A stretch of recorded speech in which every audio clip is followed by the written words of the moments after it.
That's good. That's good. Says we're live. Good afternoon, morning, or evening, ladies and gentlemen, depending on your time zone. Welcome. It's back to Elden Ring. We're doing another chill stream, and I'm here today joined with a friend of mine who is Izari. Hello. Yeah. Can I get up closer to the mic? Oh, my lord. I have a soundboard to make things like even funnier. Interesting. Play some fucking sound effects. Just bonk. You're gonna hear a lot of shit because I'm playing Fortnite and it's all over my keyboard. Oh no. We're gonna hear a lot of mechanical clicking and clacking. But yeah, I'm just playing Elden Ring. I'm just trying to farm, grind. Rise and grind. Well, it's kind of what you have to do. Yeah, it's a Souls-like, so. Well, it's literally a Souls game. From Software made it. And people are just like, I don't like how Elden Ring is going. I don't like how I don't like. People are like, I don't like the open world. I don't like being fucking left to my own devices. I want someone to railroad me, and I'm like, sure, go play another game then. Boys. Elden Ring literally just slaps you on the ass and goes, have fun. And it's like, oh, no, okay, no guide, nope, okay, cool. Everybody's first reaction is just the vine boom. Yeah. Literally once first. Jesus Christ. Give me a fucking second here.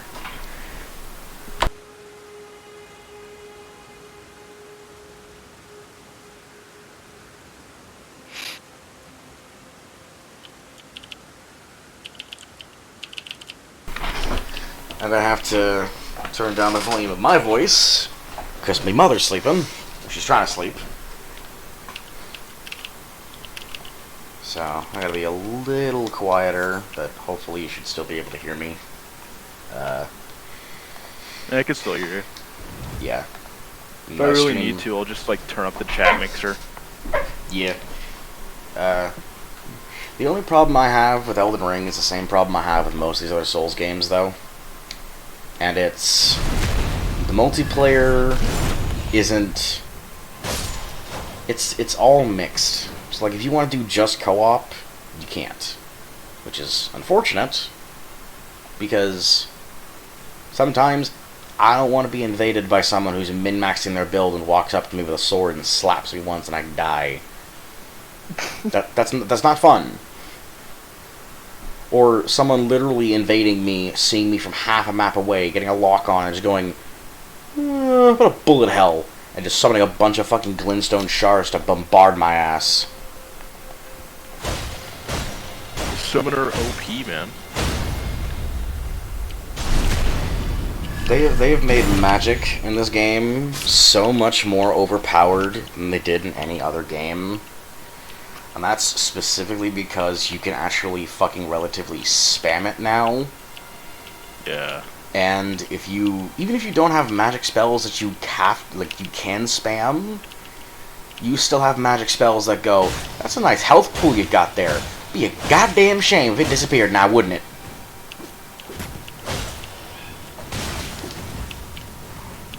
The health pool evaporators, as I called them, man.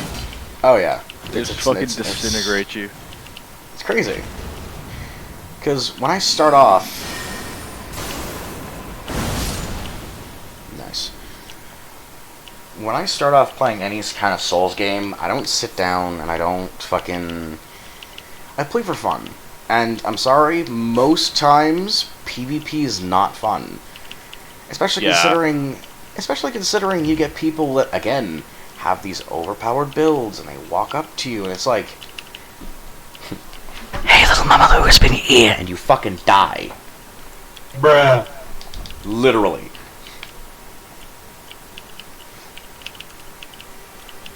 That's a definite bruh moment. As you can tell, I like my my soundboard. Yes, sir. I should probably get one of those. You can get one for pretty cheap. I got mine for like $15 for 3 months. You cut out a little bit there, but yeah, I heard you. $15? That's not bad. Oh, $15 for 3 months. Jesus. That's really good. But I want to get like one of those physical soundboards. Yeah, those are a lot better. Yeah. Because that way I don't have to take up computer keys. I can just... I need this sound effect. It's like, oh, cool.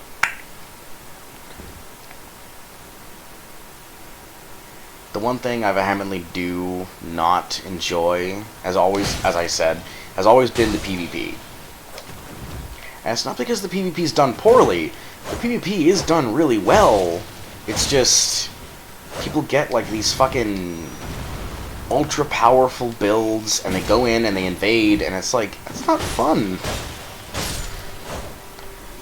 It's not fun for the receiving party anyways. It might be fun for them. Yeah, exactly. Sorry.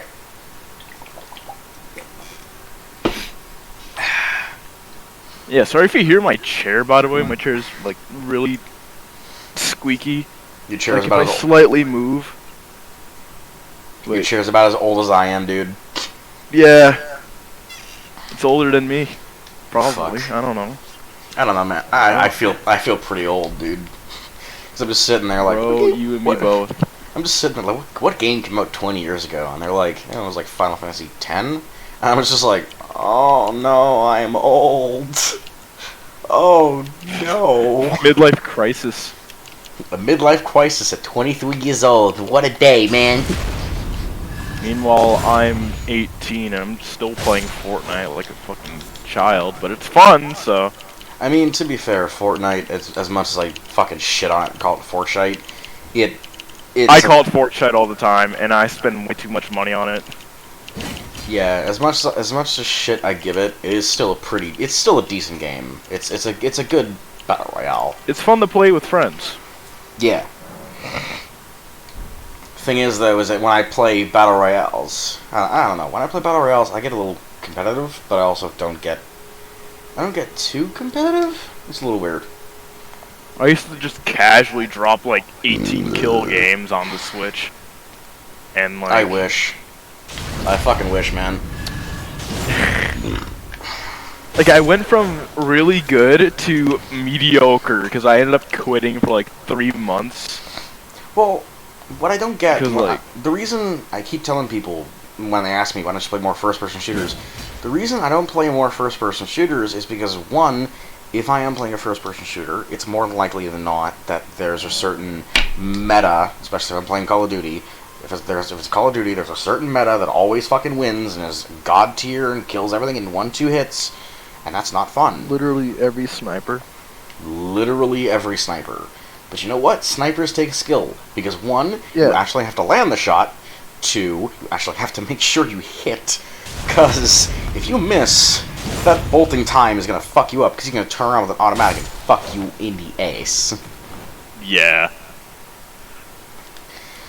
Shotguns almost require no skill. Running gun, man. That's how I usually play. Yeah. Equip a shotgun and let it rip. But like my most hated one yet has to be in the new Call of Duty, where they basically just went, interesting, and they gave the STG-44, or like they gave most weapons this little buff, and it was this little perk you could select, and this little perk almost doubled your damage. So the STG-44, which killed in 4 hits to the body and 2 to head, was now doing 1-shot headshots and 2 body shots and killing people. Bruh. Yeah. Again, that's a bruh moment. Massive bruh right there, man. Because, like, I don't play it, but Sky and Mark did for a while. Go check them out, by the way.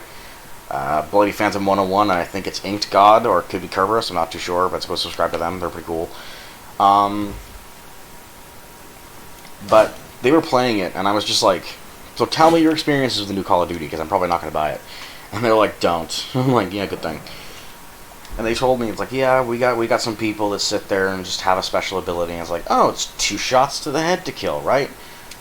1-shot headshots with a fucking assault rifle, which shouldn't have the ability to do that, but it does now because of the perk. That's crazy. It is. And imagine, I think you can put that perk on pretty much every single weapon, which means instantly shotguns immediately are fucking more dangerous than ever now.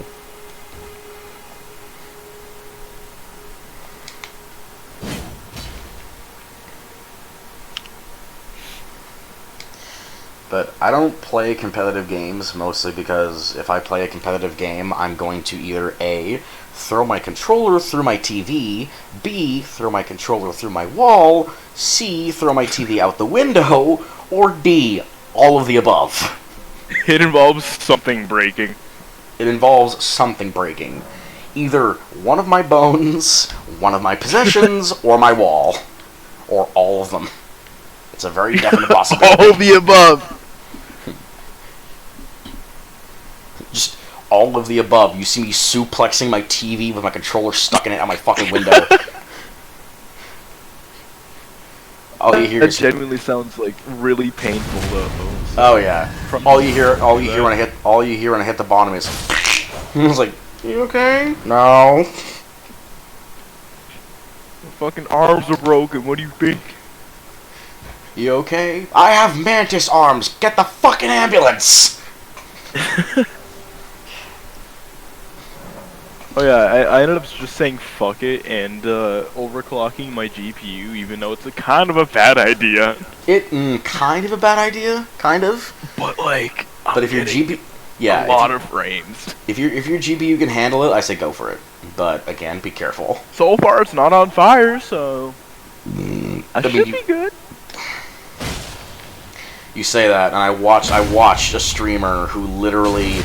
He was playing the Battlefield 2042 beta before the game came out, and his PC literally went, it seems like a nice time for skitty bop and that up, and exploded. That is unfortunate. Yes. Very unfortunate. And you know what? That reminds me, though. Battlefield 2042 is such trash, dude. Like, what the fuck? It's so bad. It was hyped up, but, like, it's kind of bad.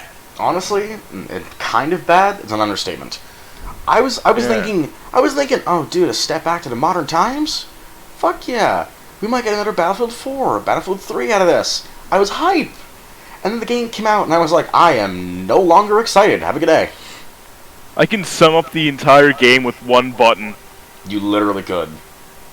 Yup. The laugh track. Yes, sir. Just one big old laugh track. That's all that fucking game was. And I know, someone's gonna go, it couldn't be that bad.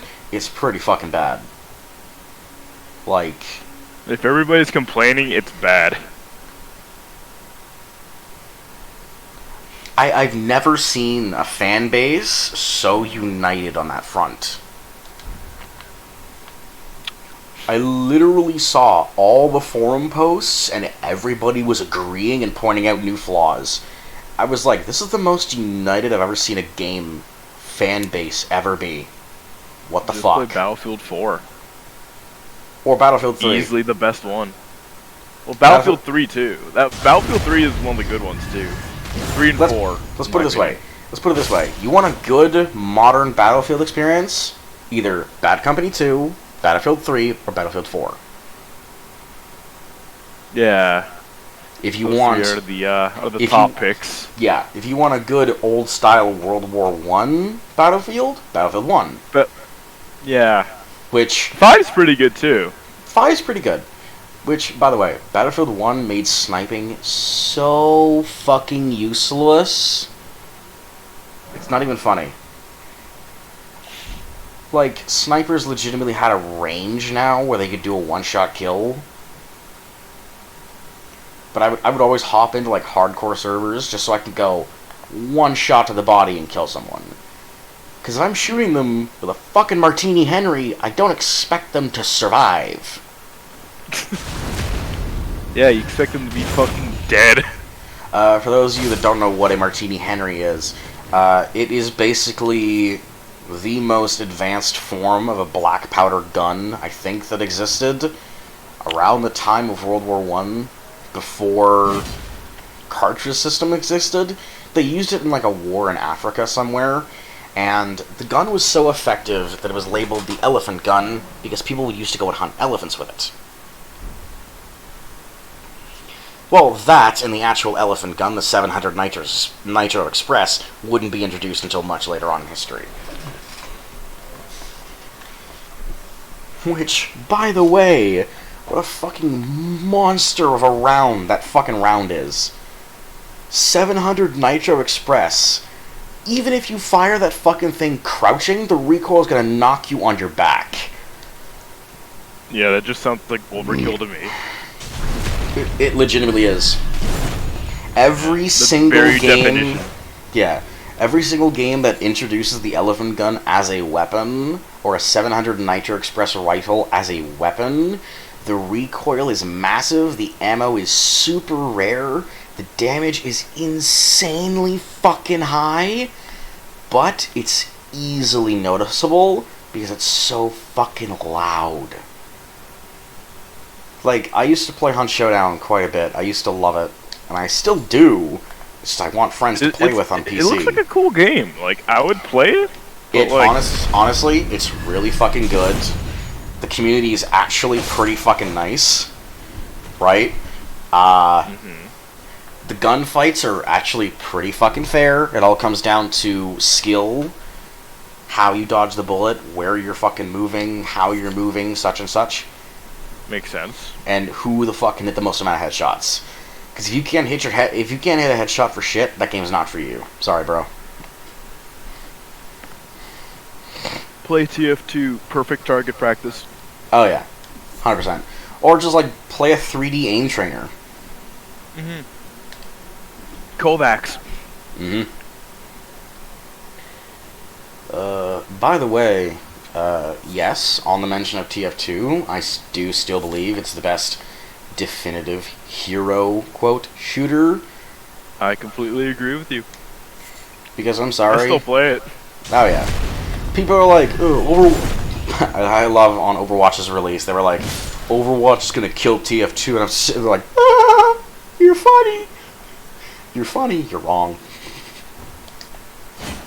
The lust for the golden pan is too strong, man. Oh man. Let me tell you something. When I heard that people were saying that Overwatch would kill TF2, I was like, you're a fucking idiot. Like, what do you mean? It's like, first off, you're introducing Overwatch as a hero shooter. That's normally not a bad problem. It's not a bad thing.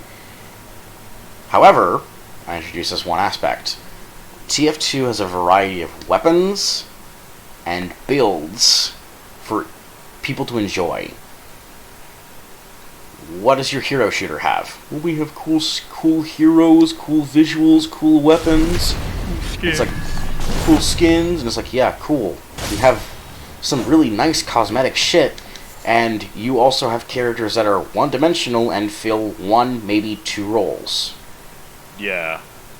Whereas in a game like TF2, the heavy can suddenly go from this fucking tank, which is what he's meant to be, to this silent assassin with a Tomislav you don't see coming. Hopping around corners. It's Dude, just scary, man. Seeing a heavy hop around a corner while revving up a Tomislav is terrifying. You're fucking dead. You're dead. By the time you go, oh shit, heavy, there's 5 bullets in your face, and you're just like, well, I'm dead. Yeah. Oh, I for one, I main Demo Knight, and the amount of times I've seen that shit is fucking insane. Oh, it's terrifying, dude. It's fucking Demo Knight scary. is terrifying too. Like, it's especially terrifying if you know how to trimp. Oh, dude, I kind of know how to trimp in certain areas, and holy shit, oh my God, I get dude. the other team complaining about it. I was playing sniper one time, and I was actually playing a very aggressive sniper because I wasn't just sitting in one spot sniping like an idiot. It's boring. It's boring. I was actually moving around trying to use my sniper in different fucking ways, and I was sniping someone. And I saw this demo knight just get right in front of my fucking dot, and I'm like, how the fuck did you get up here? And the moment I finished that, how the fuck did you... I was dead. I was like, okay.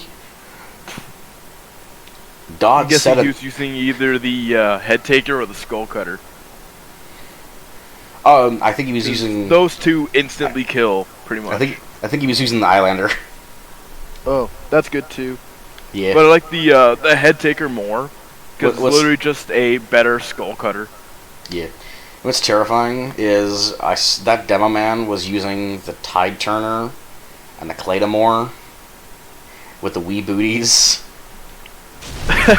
So Basically my setup. I was just sitting there like, I'm fucking dead. You're in Oh danger. God, I am. Before I could even get the, haha, I'm in danger. I died. It was fucking hilarious. And it just that game is so timeless. It really is. It really is never gonna die. It created a whole community, although it does have its problems. Oh, sorry about that. I should probably turn off my binds when I'm typing. That's all good.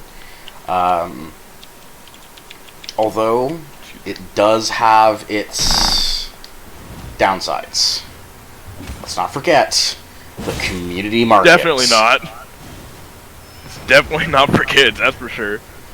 The community market is one of the biggest issues I have with that game, and it is for a simple... 5K for a pan. Yeah, exactly. Like, you gotta pay 5,000 real-world, real-life dollars for a cosmetic. For a golden pan, man, you gotta get it. No, I don't. Because cosmetics don't imply skill. Cosmetics imply, oh, I spent money. Which is also another problem. Yeah, all the abundance of cosmetics. See, cosmetics are fine. It's just when the whole game revolves around the cosmetic train, it's kind of an issue, right? Yeah. With Vindictus, it's not really that much of a problem, which, by the way, Vindictus is another game that I play. I might stream it soon, I don't know. I might start. I'm gonna see if I can download it again, actually. Oh, that'd be great if you could, man. Fuck. I can. And it's gonna download in like 16 minutes. Bug. That's the power of good download speed, man. Oh, yeah. I have really good ping too, so. The only thing I will say is many games have their ups and their downs. For example, and I've seen many people complain about this. I don't believe that Elden Ring or any From Software kind of Dark Souls inspired game should have forced PvP. And I've already gone into this a little bit because it's not fun when you are making good progress and then all of a sudden some guy goes, "Well, you can tell by the way I walk, I'm a lazy man. No time to talk," and kills you instantly. It lops off your head in one swipe. It's not fun. I will say there are things that I like about this game, though. Certain weapons have updated movesets from their previous games. So, for example, the Kestis is no longer just a bunch of weak, meager-looking punches. No, you actually do martial arts. No kicks, Yeah. Unfortunately. But it's still cool as hell.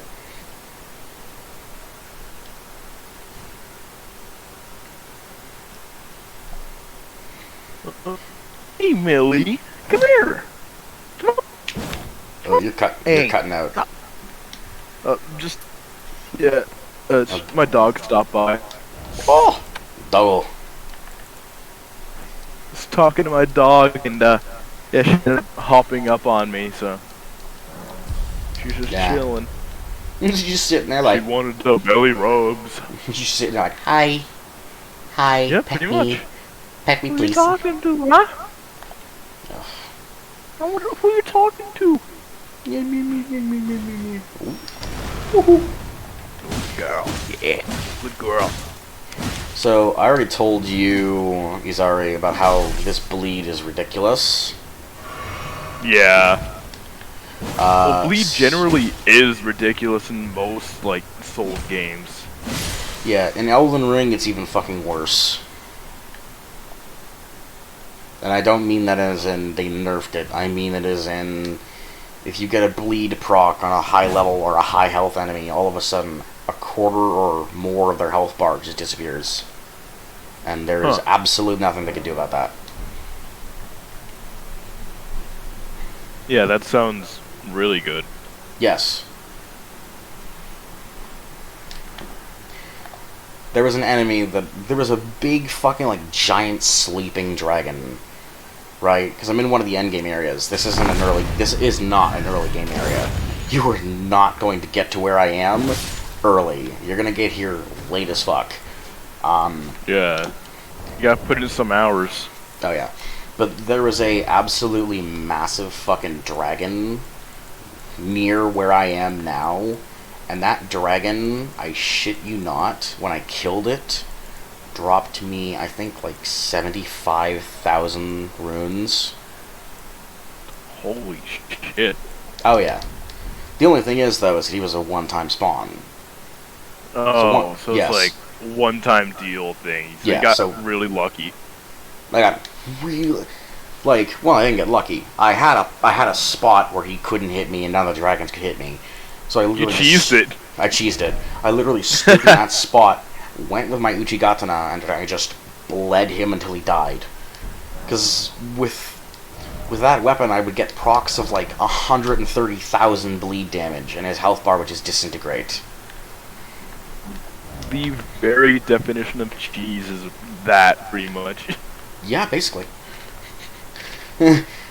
I did not let that fucking dragon sleep easily. Fuck that. I literally cheesed it like a vengeful anime character. I was like, you gonna burn down my village, motherfucker? I'ma kill you, bitch. You literally turned into guts. Literally. Which, by the way, I actually have the great sword. You better. You Like- better. Gee, of course I fucking do. Everybody uses it, man. Well, it's a good weapon. It is a good weapon. But the only thing is, though, is that it weighs so much more in this game than any other game. So, like, it's extremely heavy. It is extremely fucking heavy. I mean, it makes sense. It's a giant-ass sword. What do you expect? Like, put it this way. It's gonna weigh a bit. If the game's weight is like 23.3. Holy shit. Oh yeah. So it is hefty. Big lad. Oh yeah.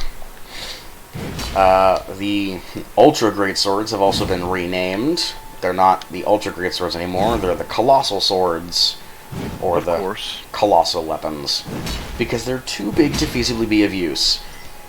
Even though if anybody takes their video game knowledge from this game, I'm going to call them an idiot. I mean, at least the name is cooler. Yeah, it's a cool name, but here's the thing: it's also inherently wrong. Yeah. Because I hear people all the time, well, Zweihander would actually be heavier than that. You wouldn't be able to wield it with, like, one or two hands. You wouldn't be able to wield it game. You wouldn't be able to wield it properly with one hand. And I immediately turned around and said, you do realize that a Zweihander only weighs 7.5 pounds, right? It's definitely not, like, 30 pounds. No. Like, they made those things light. Yeah. An actual IRL Zweihander wields... It weighs about as much as a newborn baby. Yeah. For good reason, too. So, if For you see more mobility, right? Yeah. Well, not just for mobility reasons, but also for... If a weapon is really Cutting, too heavy... Yeah. If a weapon is too heavy, it's unwieldy. If it's unwieldy, it's going to throw your cut off. And if you need your cut to be... picture fucking perfect... You're not going to use an unwieldy weapon.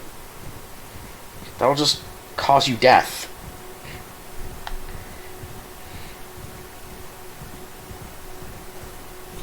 You know? Yeah, because, like, if you have, like, this giant-ass sword like Guts has, you're barely gonna be able to maneuver it at all. Oh, fuck no.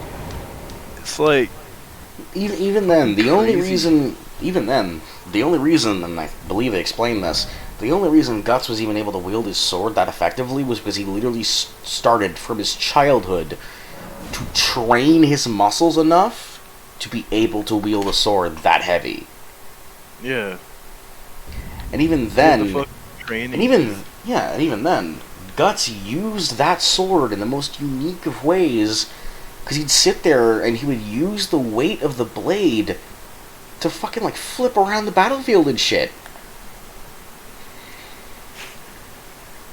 I'm telling you, man. Right? When he got into his berserker armor, dude, there was nothing that could stop him. I mean, nothing.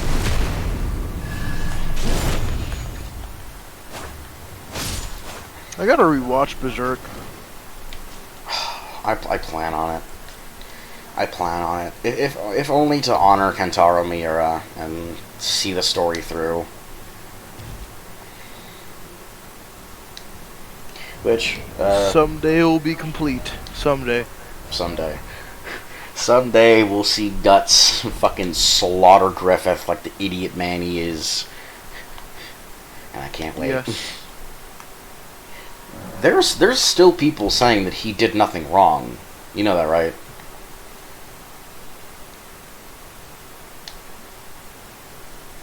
There's still people saying that?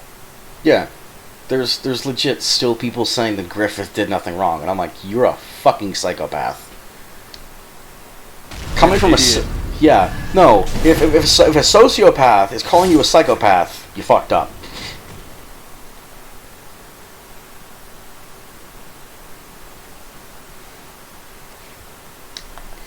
Because Griffith sacrificed literally all of his friends for the sake of his kingdom. For the sake of a kingdom he also had no guarantee of actually getting. Griffith is an asshole, that's for sure. Homie literally sacrificed... Yes, homie literally sacrificed everything he knew and loved for his dream. And when he finally re-met with the people that still lived in the Band of the Hawk, years later, he showed no remorse. I was like... So the asshole reveals himself. Okay.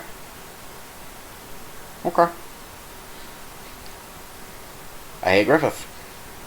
That was it.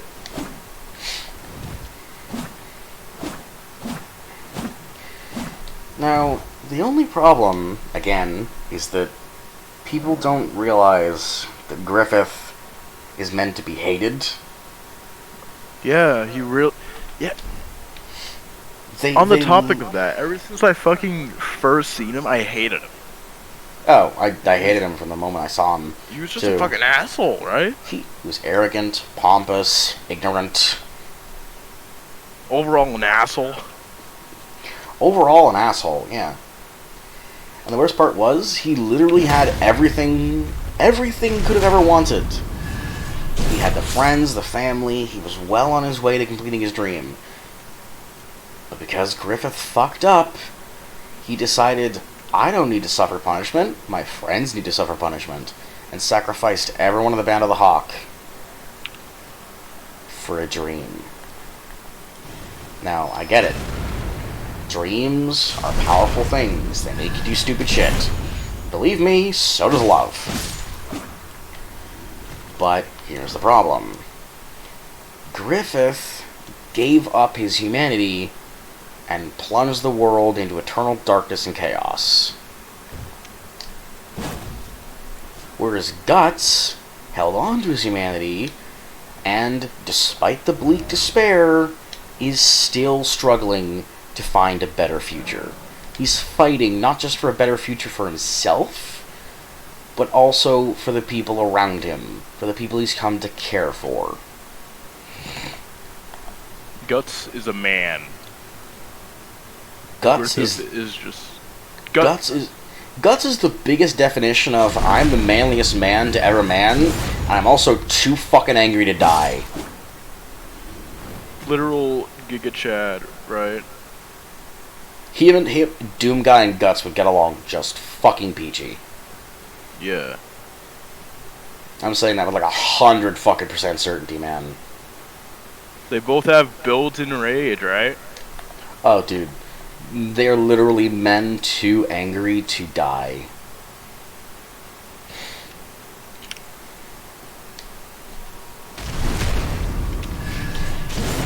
But you know, it's weird. And I want to get back onto the topic of fucking Elden Ring because it's what I'm playing. Yeah, But, kind of like went away from that for a bit, talking about Berserk. I mean, it's fine, you know, more conversations, more topics. Yeah. You know, better thoughts. But I don't like the PvP in this game. I really don't. Again, forced PvP is stupid. And it's been 4+ games. Why the fuck haven't they made an option for opt-in, opt-out fucking PvP? I remember the first time a Dark Spirit entered my Dark Souls 1 world, and I ended up just saying fuck it and just like plummeting off a cliff. Yeah. Because you don't want to take... deal with other players. Yeah. Turns out the guy wasn't like trying to go after me, but like still. Yeah. It's you have to have that stigma with you now, because if you don't have that stigma with you, you could eventually get fucked up by someone who is just out to ruin your enjoyment of the game. That's why they're called Dark Spirits, man. Yeah. Now, to be fair, I had a really nice person who invaded me. He was in Dark Souls 1. Mm-hmm. He was in full Havel gear, ninja flipping. I was like, oh no! What a fucking legend. You know what he did? He saw one look at me, one look at the area, looked around, and dropped me a +10 bastard sword and left. I was like... Shit. Hey, yo! Giga Chad? What the fuck? Legend still says he's still ninja flipping around, man. Oh, dude. A ninja flipping Havel is like the worst nightmare of any Soulsborne veteran, man. Like... Sorry. It's the worst nightmare of any PvP Soulsborne veteran. Yeah.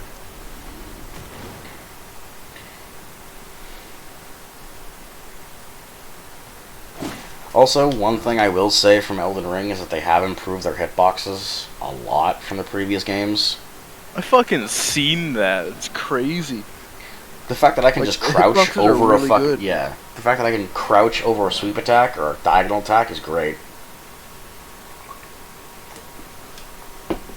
The power of competent developers, right? Oh, yeah. I mean, they've had 4 total games to fucking figure this shit out. I hope they're fucking competent. Well, 5 if you count Bloodborne. Yeah. I kind of don't, though, because that's a PlayStation exclusive. It is. And as much as we hate it, it's probably not going to change anytime soon. Which is entirely unfortunate. But that's a part of life. Yep. Just gotta deal with it. Oh, believe me, I don't fucking like it. No one does. But what can you do? Sony and fucking PlayStation and From Software signed an exclusivity deal, and Bloodborne is exclusive until whatever fucking date it's exclusive till. Maybe it's come off of exclusivity, but at the same time, Bloodborne was kind of an open-shut case of a game. And people were like, I want a sequel. I'm like, I don't want a sequel. You know what I want for Bloodborne? non-console exclusivity. Well, that. Excuse me. You're excused. But I also want a prequel to Bloodborne. I want to see, like, old designs of weapons. I want to see the first I want to be one of the first waves of hunters that fought alongside Gehrman to see how that story would have gone and where I would have been today. That sounds like a pretty cool idea. Or, you know, even if they do make a sequel, because one of the endings is literally just you turn into an eldritch being and you go about your day, and it's like, I wonder if that's sequel bait. It probably is. I know Elden Ring has a lot of potential for a lot of DLCs, because I think there's like 5 total endings. 5 endings for Elden Ring? Oh, yeah. Because there's the Age of Fracture, Age of Duskborn, Age of the Frenzied Flame, and then I think there's the Age of the Stars. And I know someone was like, oh, well, they connect to each of the Soulsborne series if you think about it. It's like, dude, Elden Ring is not connected to Dark Souls. They've already fucking mentioned that. They have entirely different worlds, they have entirely different settings, different time periods. Fucking move on from it. The only thing that's kind of the same thing, like, together is patches. That's Yeah. the only thing. Yeah, but, okay, at this point, he's a From Software fucking exclusive. It's a fucking meme, man.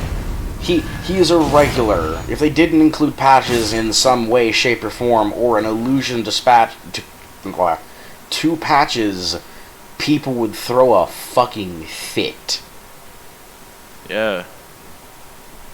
In 1, you had patches. In 2, you had Pate, who was probably either a descendant or an ancestor of patches. Point being, he sucked all the same. In 3, patches made a triumphant return.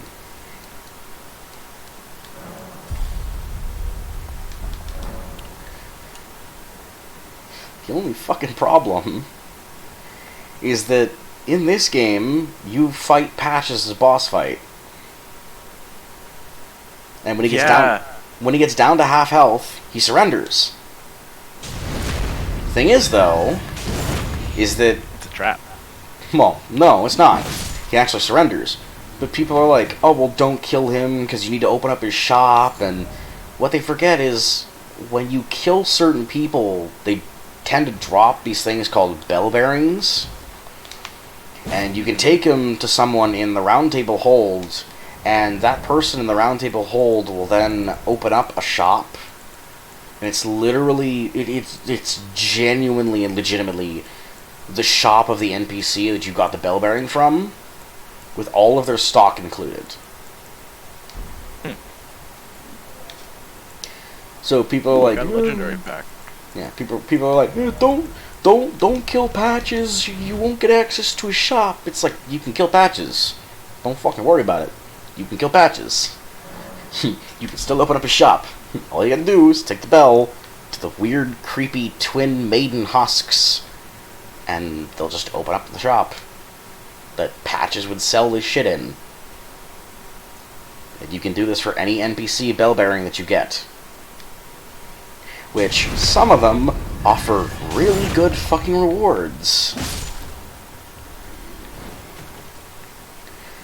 Because there's one bell bearing you get that literally allows you to buy infinite smithing stones for like a relatively cheap cost. Mm-hmm. So like, yeah, kind of fucking busted. And some of the NPCs and bosses in this game have weird fucking unique movesets.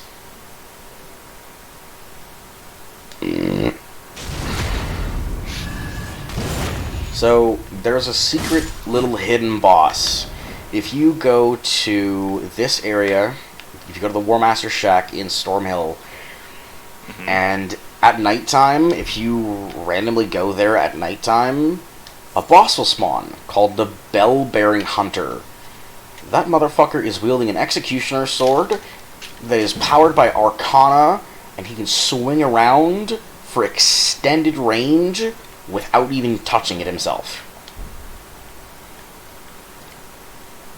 What? Yeah. He is not an easy boss. Dude's not fucking around, turning into a Beyblade. Nope. Homeboy can literally throw his sword and spin it around into you like a fucking drill bit.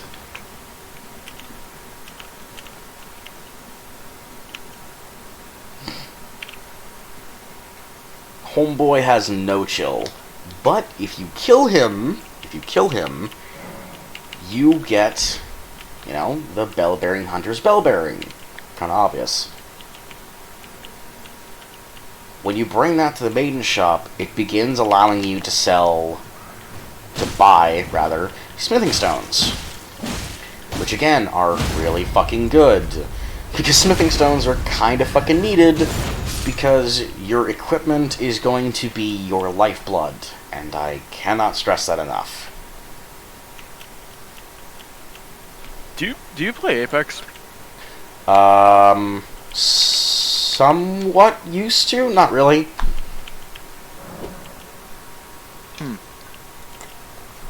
Because if you played it, we could play it like right now. Cause on it. I thought you were on Fortnite. I was. Got bored. That happens to me a lot. I play a game for a while, and if it's not catching my interest, I'm just like, bored now, and leave.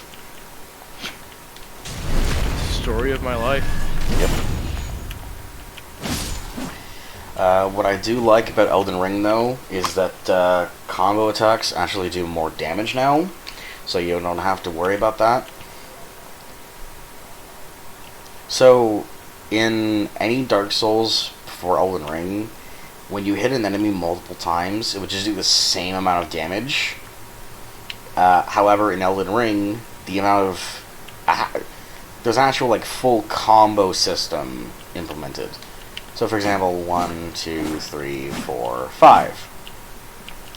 My damage increases by, like, I think 5% for every hit of a combo I land. It's pretty good. Yeah. And there is a talisman that you can equip called the Twin Blade Talisman. It's not to enhance your, Twin Blade shit. What it basically does is enhances the final hit ending of a chain attacks. And that increases the final hit of your combo attack, which is really good, but also kind of meager, right? Because you're not really going to land that 5th hit all the time. Because most of the time you're going to be going... 1, 2, 3... And then 1, 2... Because most of the time you're not going to be able to get a 5-hit combo off unless you just get really fucking lucky. Because usually it's 1, 2, 3, back roll, or 1, 2, 3, dodge. But hey, a bonus is still a bonus. And more damage is more damage. It also means that if you use heavy weapons that have a high stagger, you kind of just cheese the game. Because you stagger every enemy into just death. Dual wielding for this game comes back from Dark Souls 2, and boy fucking howdy did it get put on steroids. So, for example, right, the katana does 1, 2, 3, 4, 5 hits, right? You know how much dual wielding katanas does? Dual wielding katanas adds 2 more hits to the combo. So 7 hits in total. not bad. It's pretty good. So I'm like, I want to get into rapier weapon so I can dual-wield rapiers and see what that's like. I find a second rapier, and I dual-wield them. You know how many hits in the combo over there? 10. 10? Yes. And the rapiers are fast. I do mean rapiers. Because there's now thrusting swords and heavy thrusting swords.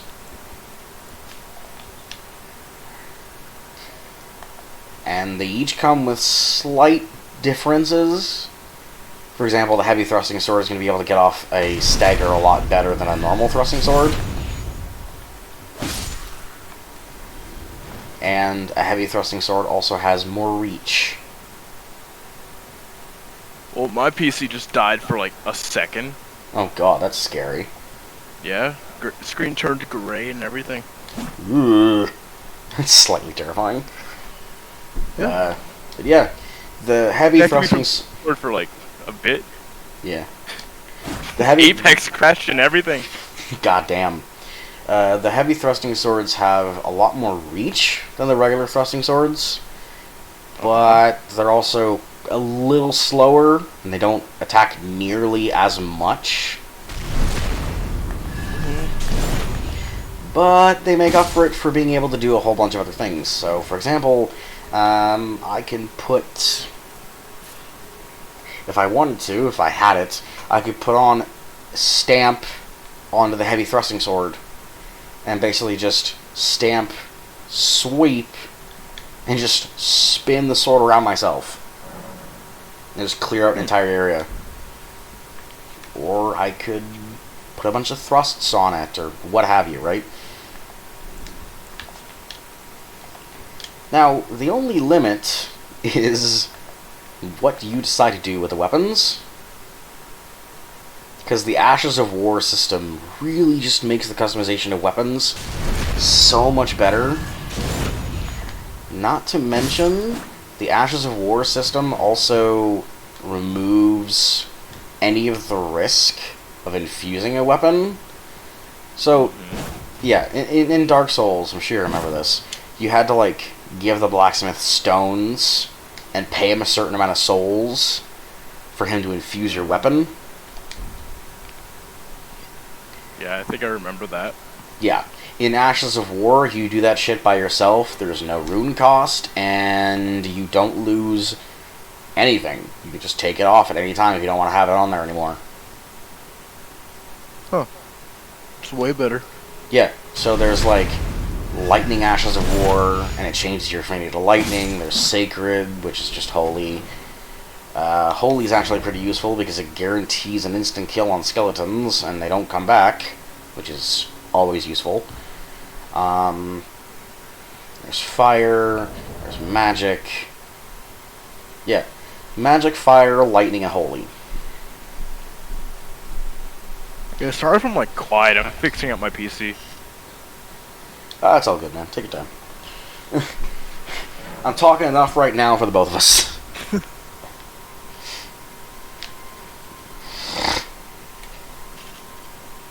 So, some of you, if you're watching, because I don't have a view counter showing up anywhere on my streams, if you're watching, just be sure to, say hello and pop by and say what's up.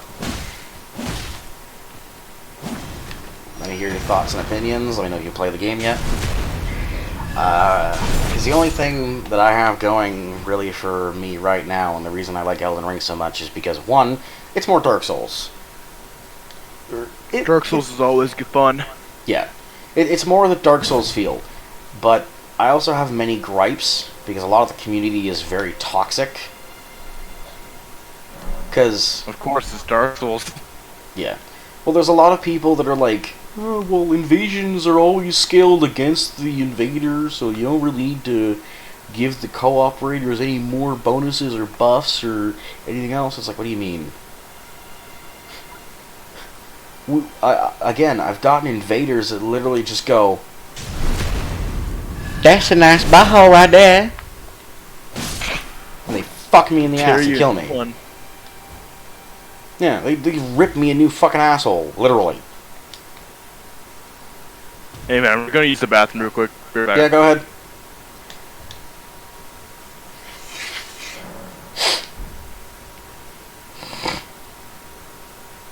Ah, fucking nose. Jesus. Hello. Alright. So I am still being picked up, which is good.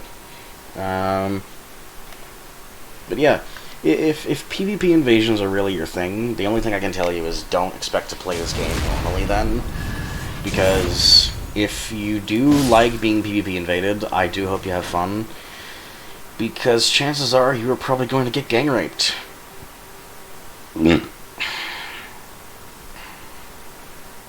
Because having a PC invader walking up to you with their fucking insane min-max level build with just the most powerful broken weapon available and just absolutely hugging the meta to their fucking chest like it's their lifeline and just slapping you in like 1 or 2 hits, yeah, have fun. That's your cup of tea. That's not mine. I like how tense this game makes me, right? I like it because the bosses are interesting. The bosses are a challenge. I like bosses that have a convenient curve of difficulty. Margit gave me a hard time, and the only reason Margit gave me a hard time was simple. Margit gave me a difficult time because I wasn't sufficiently prepared enough. And I do say that genuinely. I was not sufficiently prepared enough. I didn't do any exploration before Margit. I literally did no exploration before Margit. I straight up ran to Margit, fucking died, and went, I guess I'm not supposed to be here yet, and left.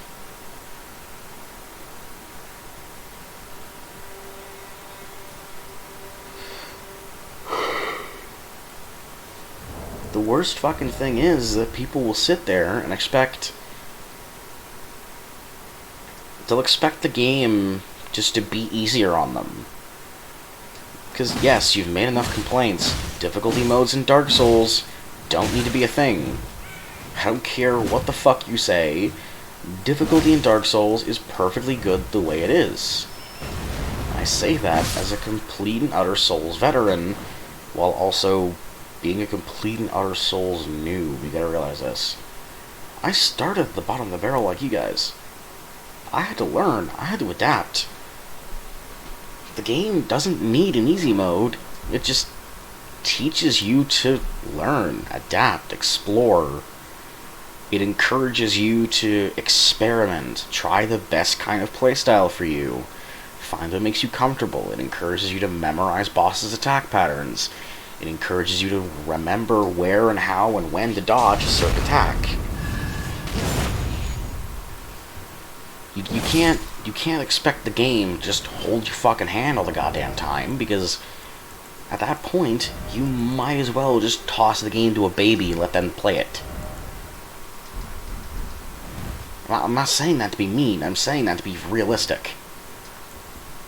You might as well let a baby play it, if you're gonna do that.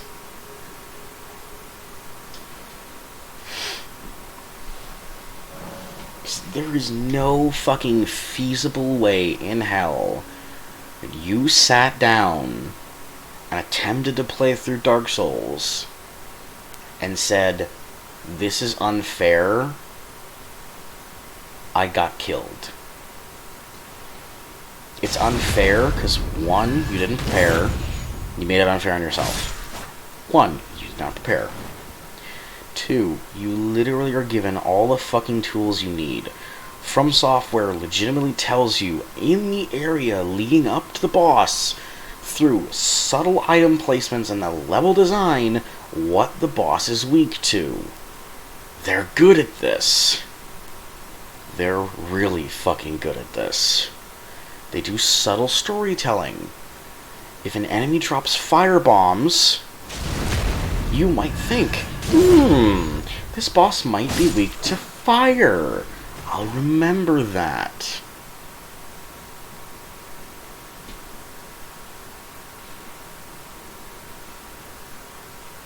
But people don't.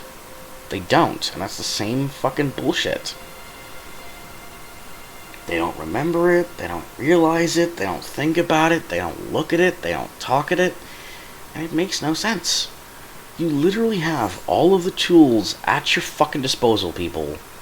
Use them. If you don't use them, do not cry to me that Daddy Dark Souls isn't taking it easy on you. Because you're doing nothing to help your argument. And I've seen people have this argument. I've seen them have this conversation.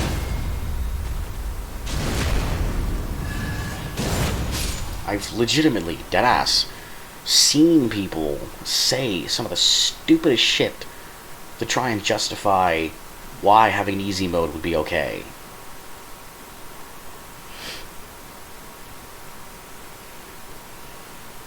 Because Dark Souls' difficulty is one of its defining traits? Yes. But it's not the only defining trait. The other defining trait would have to be finding hope in despair. There's always a silver lining.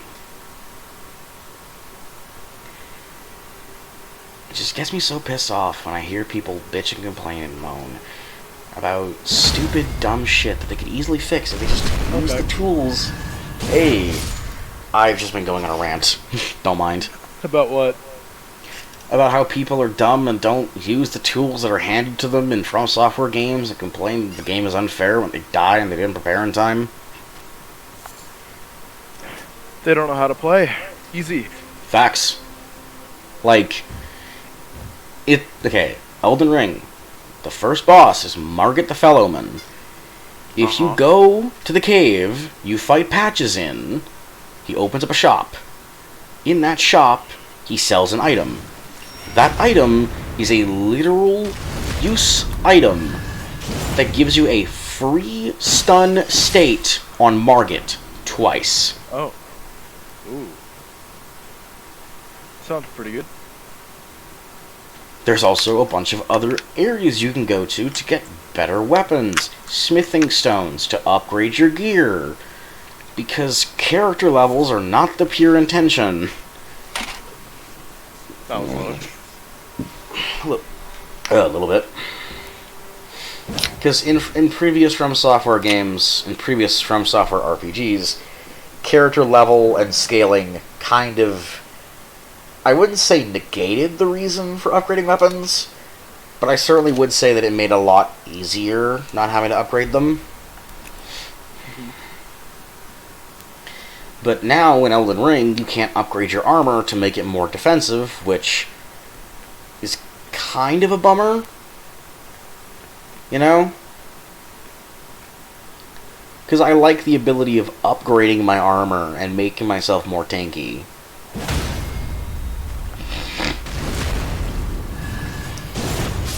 Also, it is also easily ridiculous to get good enough and high enough stats in this game to basically just make most bosses laughing stocks.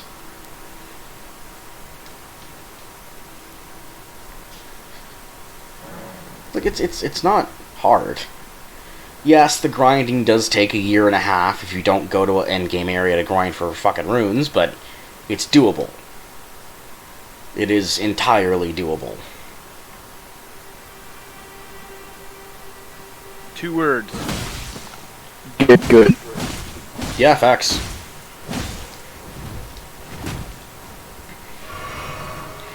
Like, I keep fucking seeing these people, and they're all like, Elden Ring is so difficult, so hard. It's like, were you preparing enough? Did you, kill anything to get some runes? Did you level up your character? Did you upgrade your equipment? It's like, we shouldn't have to do that. It's like, that's the whole point. That's literally the whole point. Unless you're a crazy-ass bastard enough to do a fucking wretch run with absolutely no equipment and just your fists. Which, yeah, by the way, the meme run in this game now, the meme class, is literally a class that starts off with 1 in every stat. You've got a loincloth, or your underwear, and you've got your fists. Good fucking luck. Huh. But it's also probably the class that gets, like, the most amount of returns for it, I guess. Because it's pretty easy to level up, but you only have 1 in every stat, and you're only, like, the soul level 1 or something like that. Either way, the point fucking being is that there's a lot of fucking things in Elden Ring that you can do to make yourself both a better player and a better participant. Because I'm sorry if you're just sitting there complaining the game is difficult without giving a reason as to why the game should be easier other than, I want it to be easier. That's not a good enough reason. Sorry.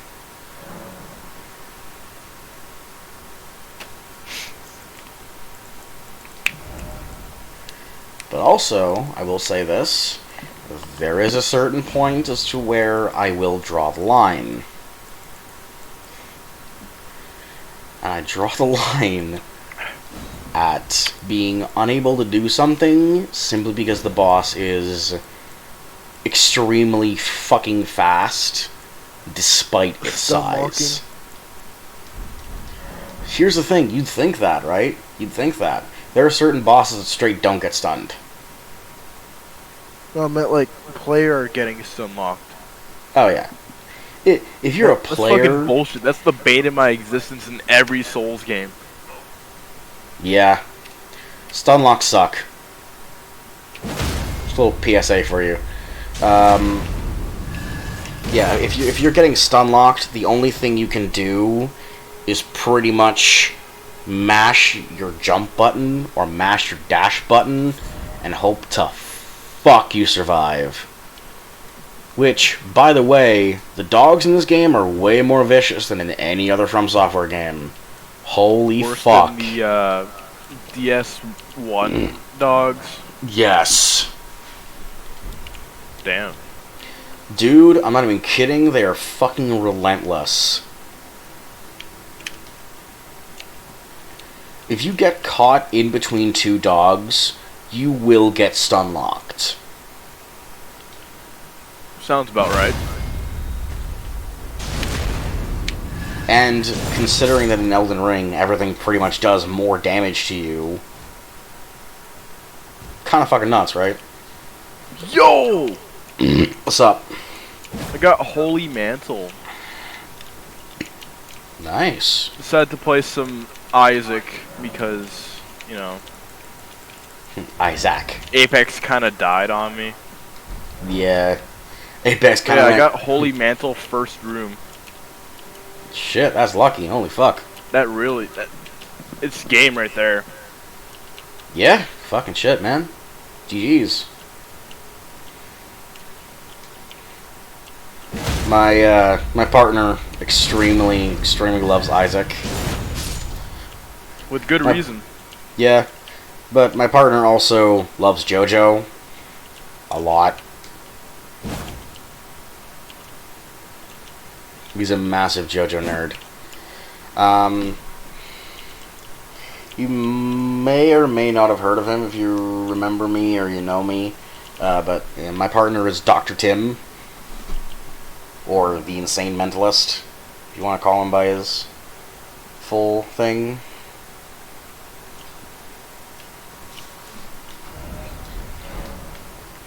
But yeah, he's a massive JoJo nerd. He wants me to get into JoJo. I'm like, I don't mind JoJo.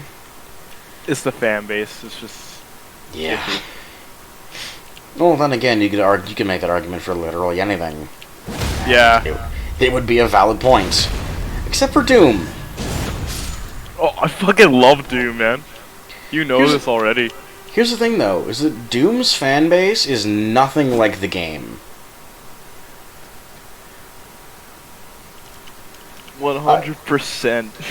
You go into the Doom fan base, you're expecting violence, ultra macho, manly men, and you're like, I'm having difficulty. I need some help. It's like, oh, King, what's wrong? I'm like, I'm not getting ridiculed or mocked. It's like, no. What you need help with, King? Let me teach you. It's like, oh my god. Where's this fan base? We don't do that here. Where's this fan base been all my life? It's like, right here, waiting for you, buddy. It's like, oh, Chief. Well, I love playing me some Doom, man. Oh, also, Elden Ring has this little mechanic where if you are playing in the nighttime and you're roaming around in the nighttime and you see an enemy with glowing yellow eyes, that enemy is going to drop like 5 times the amount of runes they would normally drop. So when that happens sometimes, this is going to be extremely fucking useful. Because it makes farming a whole lot fucking... It makes farming so much easier, man. Just so much fucking easier, dude.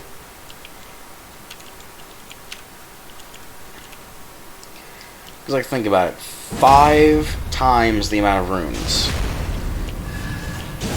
It's crazy. And it shortens it's a crazy amount if you really think about it. It shortens your rune gathering time by a fuck ton. A metric fuck ton of that. I mean, I could probably fight these guys normally on hand-to-hand. Ooh! In a fucking 1v1 match.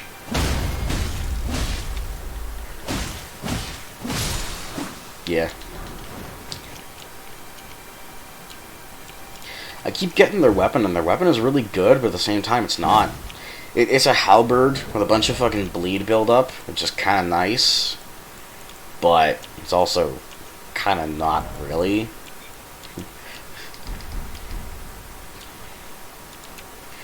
I'm just trying to increase my endurance so I can equip the fucking Zweihander I got. That's literally the only reason I want to increase my endurance right now. I can't speak. This Zweihander's always been really good if you really think about it. Oh, fuck yeah. There's now, like, crouching attacks, and they come out, like, extremely quickly. This Zweihander is literally, you crouch, and you do a quick thrust. And it's, like, the quickest attack in its arsenal, and it's so good.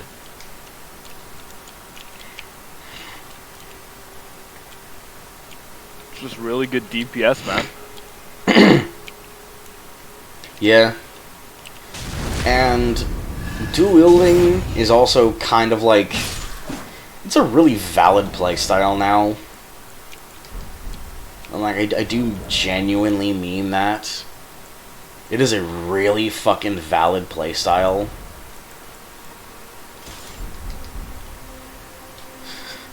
Should I go for devil deals or angel deals?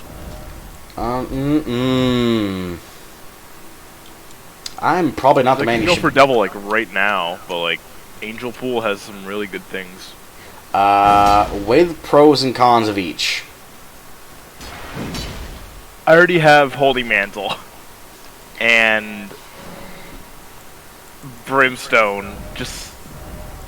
Brimstone. Brimstone. Really good.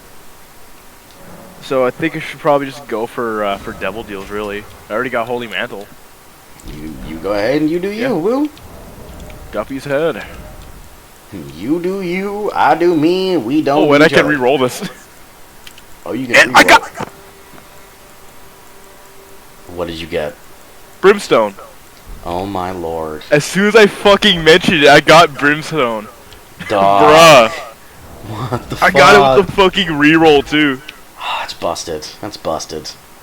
That is pure luck, both Holy Mantle and Brimstone. That is a definite GG's right there, man. Rigged run, right? Fucking hell. Someone's probably gonna say, oh, you're hacking, there's no way you got Brimstone and Holy Mantle. I'm not a ooh, good gravy, gracious mother lord. Yeah, I forgot how slow the recovery frames were on this fucking thing.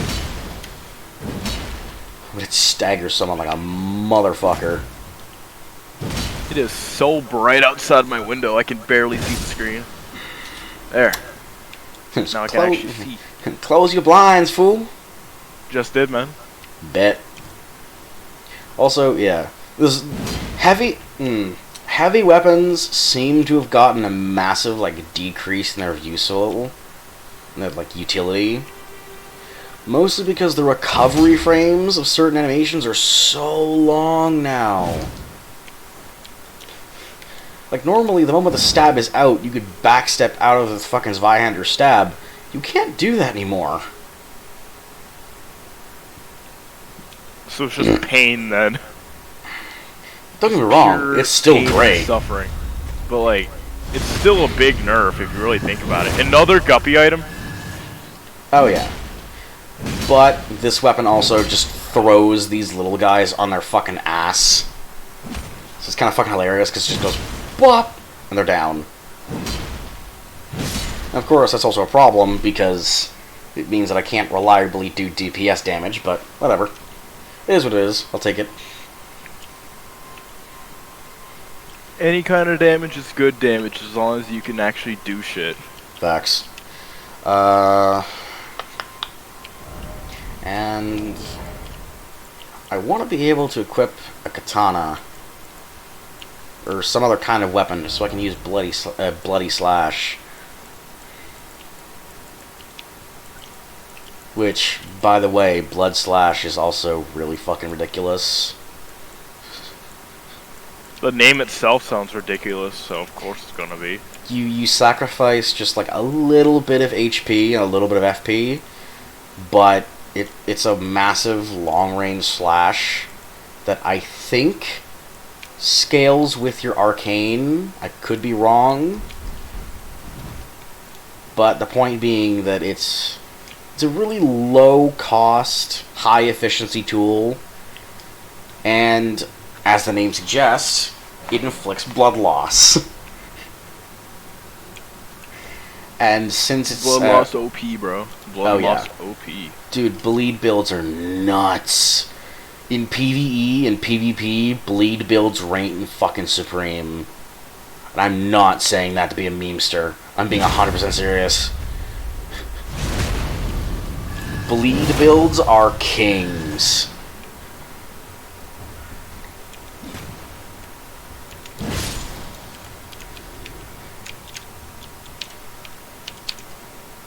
Because, again, a bleed tick of 133,000 damage is nothing to fucking scoff at. Yeah. That's actually really good. Just saying. And if someone's going to be sitting there like, well, it's dependent on their maximum health, so it kind of depends on whether or not it's actually good. It's still a massive chunk of health that they're going to be losing on top of you always attacking them. Yeah. Ooh, it is not going to be easy. It is not going to be easy to recover from that.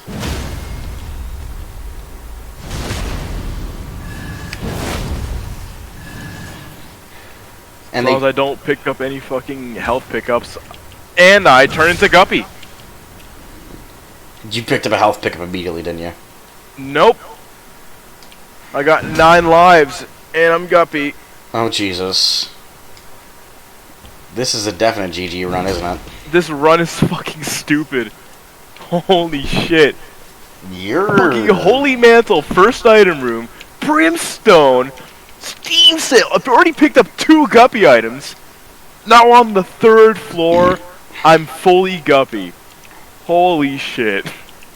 You're gonna kill the next boss that walks up to you, man, I swear. Yeah.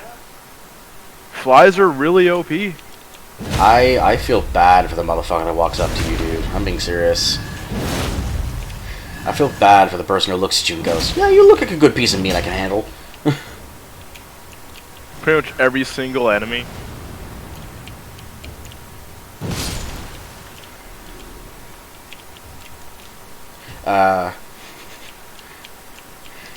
And as you might be wondering, anyone who's viewing, yes, Colossal Swords only have a 3-hit combo attack. That sounds fair.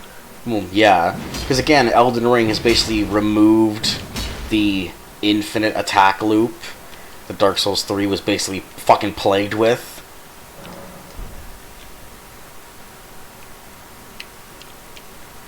So R1 spamming isn't nearly as efficient anymore, which is great. Because R1 spammers were the worst part of DS3's PvP.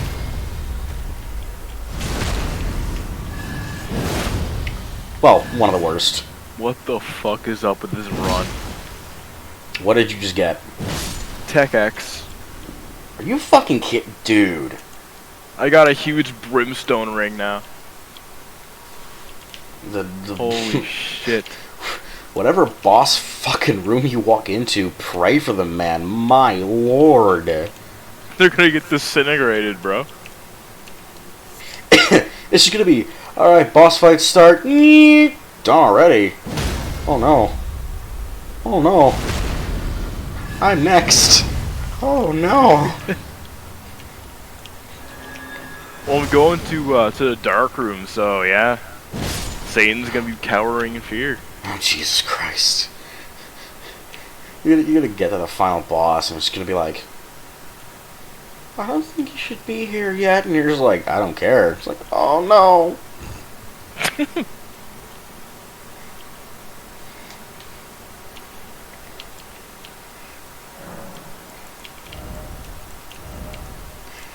Fuck, man.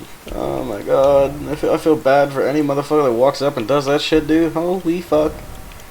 This run, holy shit. You're literally a walking armada. Yeah. I literally have, like, all the health in the world, too. That's fucked. Plus Holy Mantle.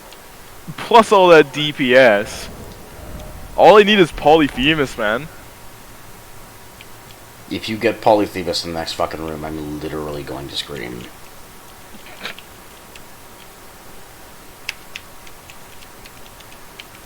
And boss is already dead.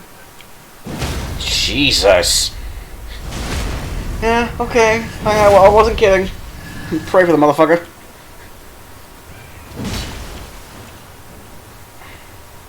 Ooh, even more damage. Jesus Christ. Do you really need more damage? Yep. Gotta go overkill, man. One time I had over 45 damage. Good gravy. As the meme legend himself once said, that's a lot of damage. Yes, sir. Phil Swift, our Lord and Savior.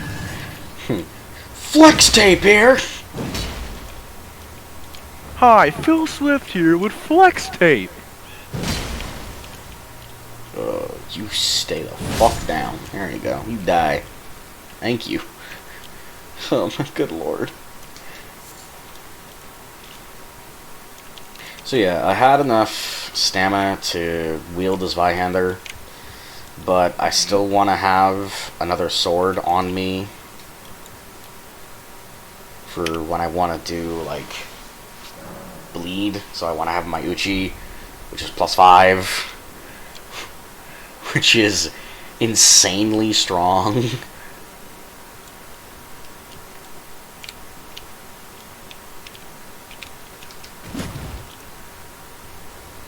Bop. Bop. Stab. Oh look. I get another critical. And you're dead. Cool, that's a level.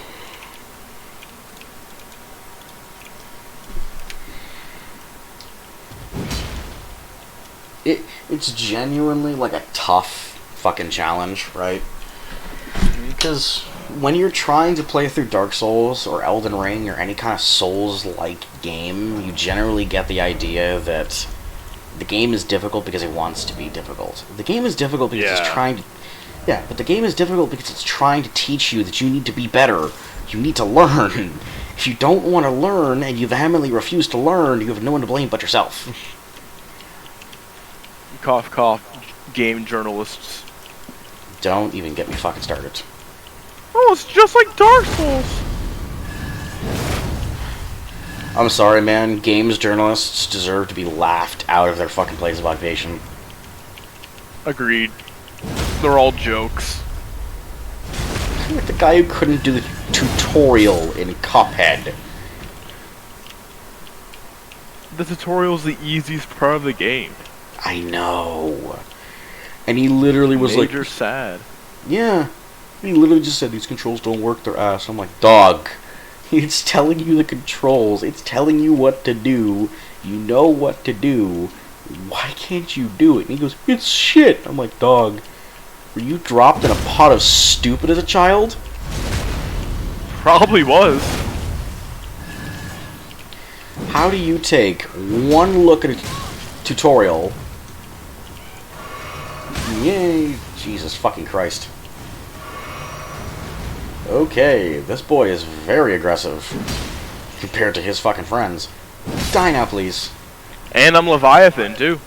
Oh my god, you just got Leviathan. Man, what the fuck is up with your run, bro? Shit, man. I know people who would kill for a run this fucking lucky, dude. What the fuck? Fucking 10 lives? A lot. Fucking... How much DPS do I have? Well, it's not much right now, but like... Still, my output is fucking insane. The number of damage you have does not mean shit if you have good fire rate.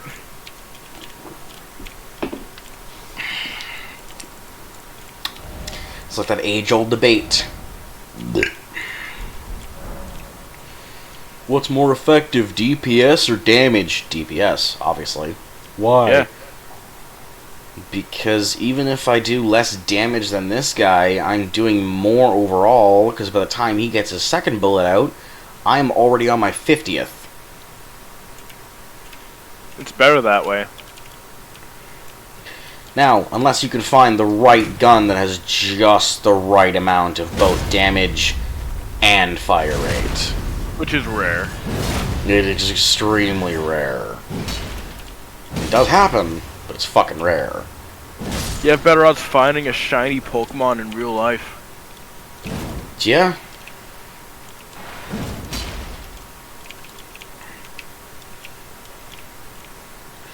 And I don't think people understand exactly how much thought and effort goes into these things.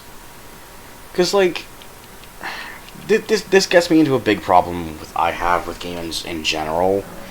And it's the concept of, we need easier difficulty modes because we don't want to put in the skill and effort it takes to play these games. Well, if you don't want to take the skill and effort to play these fucking games, I'm sorry to fucking say, why are you playing it? Don't fucking play it. Yeah, 100%. Is Elden Ring difficult? Yes. Do I want to smash a controller sometimes? Yes. Yes. So you might be wondering, why are you still playing it then? Because when I finally beat a boss, it's like a drug. Yes. When you finally succeed against that boss that's been kicking your fucking ass for hours, it's like you just hit cocaine heaven. I fucking mean it too. Your day could be horrible. The moment you beat that boss, you are on cloud fucking 9 and nothing can bring you down. Glory, man. Because overcoming a challenge in Dark Souls and in real life gives you satisfaction like never fucking before. Although, that is also kind of a problem, because there is such a thing as getting too addicted to victory. Just look at any sport or any competitive game. Oh yeah. Because there's some people that are like, again, and that's why I don't play competitive games much, and that's also why I generally try and stay away from PvP as much as possible, because I don't want to be killed by some meta-hugging retard that sits there and goes, I'm going to use the most OP, powerful bullshit meta build and ruin your fun in 2 shots. Because that's not fun. It's never going to be fun. It's never going to be fun. Yeah. The whole point of games in general is to have fun, you know? To, like, escape from reality for, like, 5 minutes or some shit. People do not understand that concept. You tell people, you tell people, I play games to have fun, and they look at you and they're like, fun? What's that? Is that a drug? I'm like, no.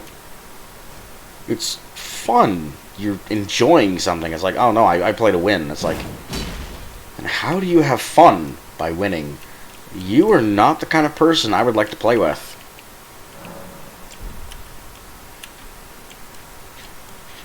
There's a reason I populate most of my friend list with people that I can play games with that don't need to win all the time in order to have fun. Yeah. It's all about the experience. Yeah, because if you're one of those people that are like, I need to win to have fun in the video game, get the fuck out. The door is there. Feel free. Leave.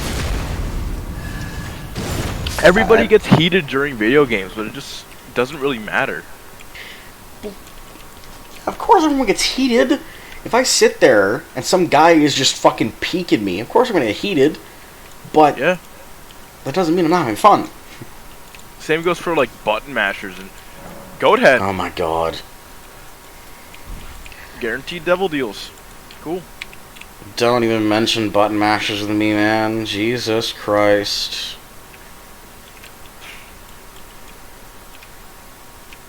Guilty Gear button mashers are the worst. I don't play fighting games often. I don't. I buy a lot of fighting games. Whenever I play a fighting game, one of the most incredible things I do, and I tell them, I don't play online. It's like, why? Because I don't want to run the risk of walking into a match and being absolutely gaggle fucked by the word go. Like, that's not fun.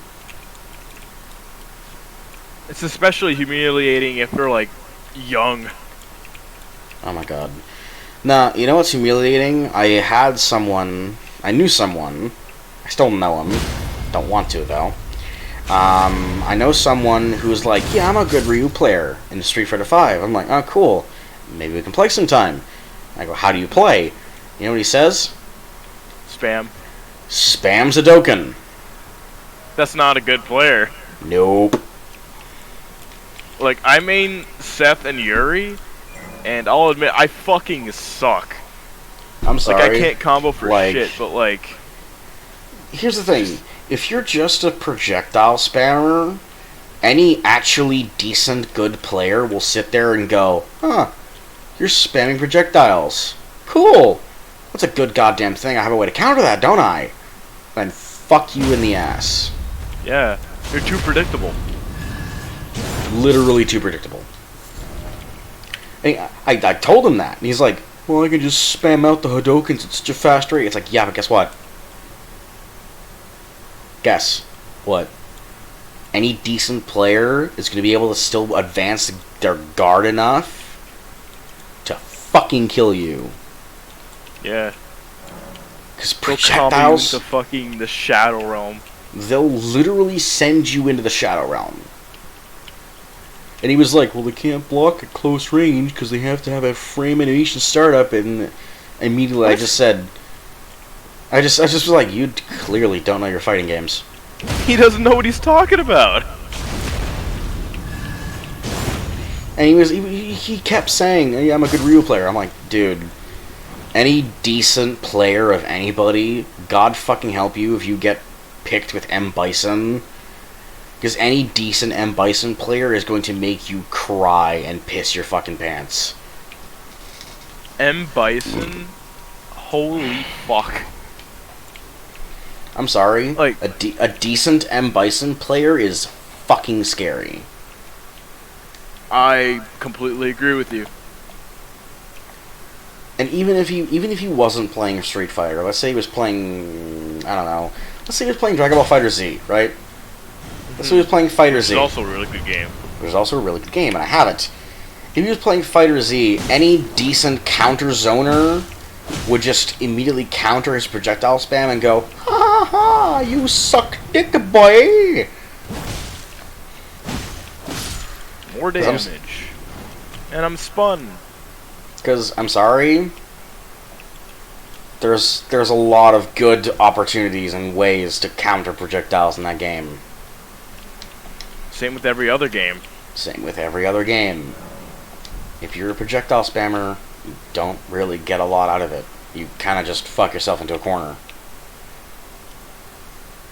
Because, again, advancing guard is a thing. Parries are a thing.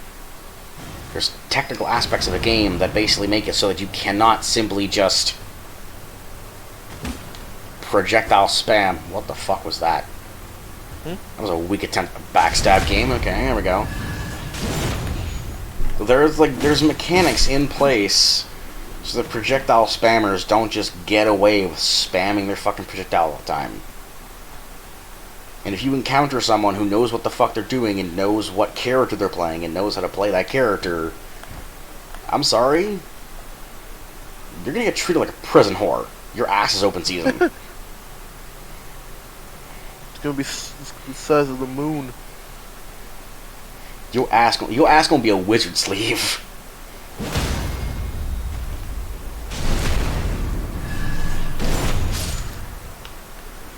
And I don't say that lightly, right? Because I don't play fighting games. I don't have the time Except Smash Bros. Well, yeah, but Smash is different. Yeah.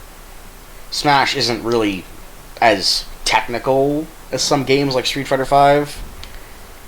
Because Street Fighter V, Tekken, Dead or Alive, and Virtua Fighter, they feature like combo lists and massive spamming, like chaining combos. Well, same with Mortal Kombat. Yeah. Also, I've seen pro players play Tekken, Dead or Alive, and Virtua Fighter, and that shit plays out like an anime fight, man. That's whack. It's crazy, the response time. Oh yeah.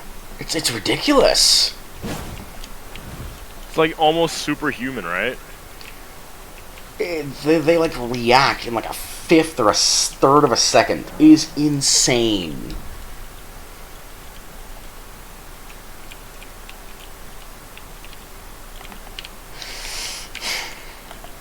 Like, I've seen some people get some really fucking long combos off playing fucking Tekken in a fighting game match, in a fighting tournament.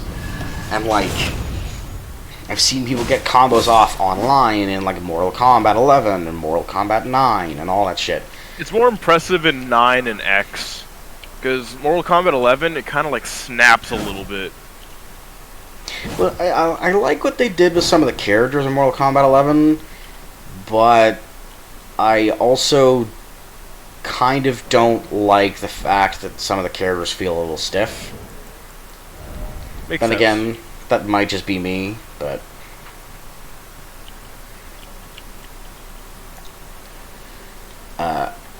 point being, though, is that I don't play fighting games. So, if I hear someone say, I'm a fighting game player, and they're a projectile spammer, I'm gonna call them out on it. I'm gonna be like, that's not a good fighting game player. 'Cause I'm sorry, any decent player would look at you and fucking laugh. Any beginner would laugh, too. Oh, fuck yeah. Hell, I'm a fighting game certified noob, and I would laugh. Because that's not what a good player looks like. That's not what a good player acts like, and that's not what a good player does.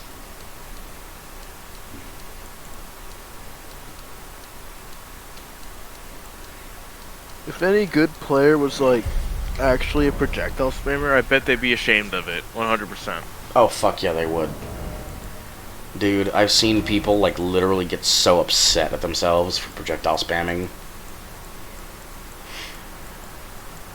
Because it's not a good thing. It really fucking isn't. it's not fun to play against either. No. Projectile spamming takes no skill, and it is shameful.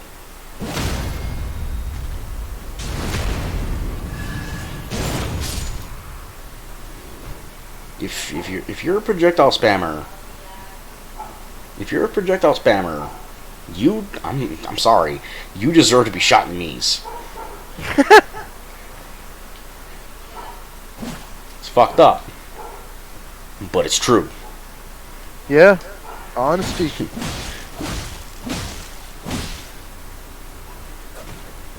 Like, I'm sorry again. Projectile spamming is not. It's not a gameplay style. It's pretty much gambling at that point. Literally, that's all it is. Literally, the only fucking thing you're doing is gambling on whether or not your attacks will hit. Yeah. Because if your attacks don't hit, nothing Then you're works. fucked. You're fucked.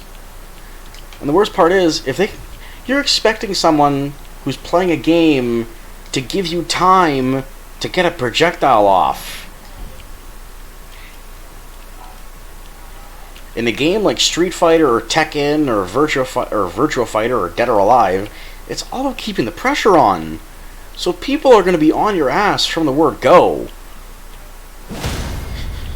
You're not going to have time to spam projectiles. Like, sorry, you're fucking not. Speaking of like fighting games, we should play some Street Fighter sometime, because I do have it on PC. I don't have it yet. Why don't you pop by my place sometime? Sure, I guess. Well, I'm Fucking off. Just chill out. Fuck. Walk down to the store, pick up some fucking snacks and shit. Play some Mortal Kombat and Street Fighter. Oh man, that'd be great. It would look actually great. It sounds great.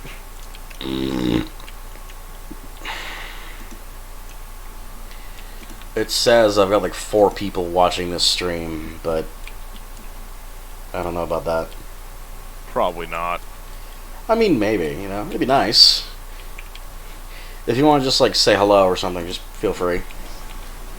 But yeah. I wanted to check the time of how long I've been streaming. Only an hour and 42 minutes? Only an hour? We hit the hour mark, boys. Well, it's been an hour and 42 minutes. We're almost at the 2-hour mark. It doesn't feel that long, though. Yeah? It feels like we just hopped on call like 30 minutes ago, not even. Yeah. Well, then again, that is what happens when you have someone who's keeping your interest. You generally tend to lose track of time.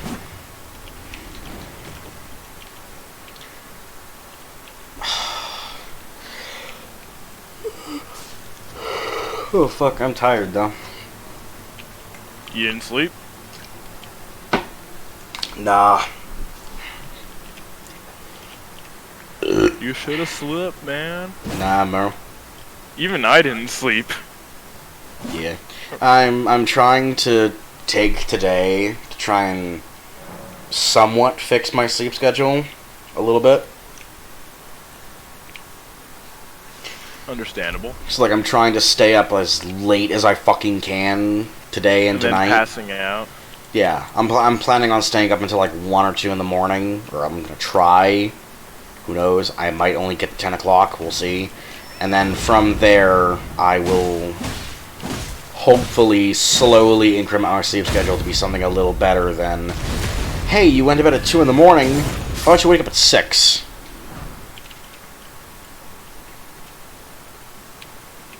Because yes, that has happened to me before. It is not fun. That used to happen to me with fucking school. I hate school so much, dude. I'm happy I graduated. I graduated early, but part of the reason I graduated early was, for those of you who recognize my voice, I got bullied a lot in school. And I mean a lot, for like 14 years.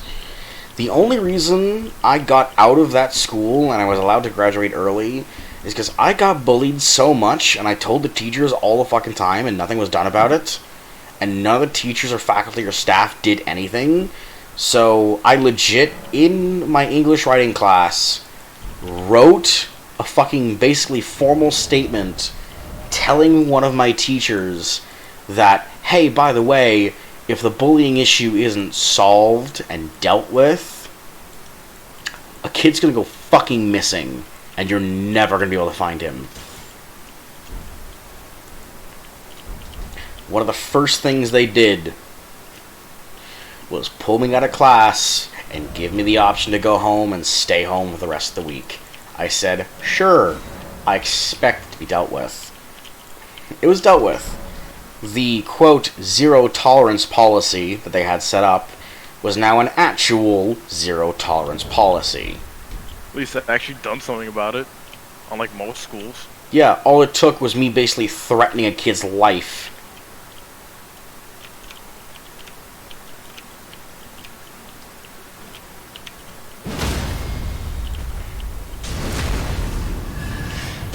And yeah, it's kind of a fucked up thing to admit live on stream, but I don't care.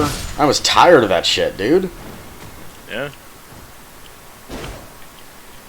And I know what people are gonna say. Well, you don't know the bully's life. You don't know what they went through. I don't care. A bully's a bully. If you have to sit there and try and justify the bully's behavior, when, newsflash, the bully should be getting punished. Sorry. The bully should be getting punished because he's taking out his frustrations and his problems on a bad life on me. How is that any sort of a good idea?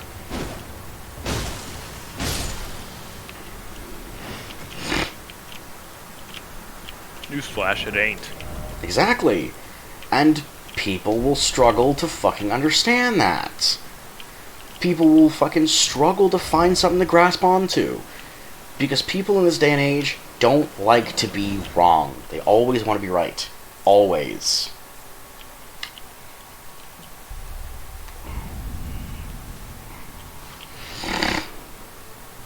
And, unfortunately, you can't be right all the time. It does not work like that.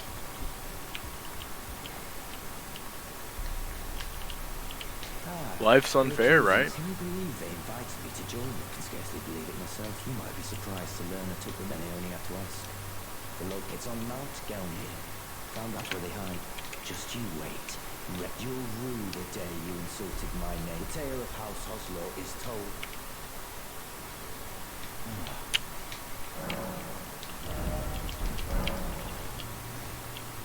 Man, I love the fact that you can find people to learn skills from. It's so fun.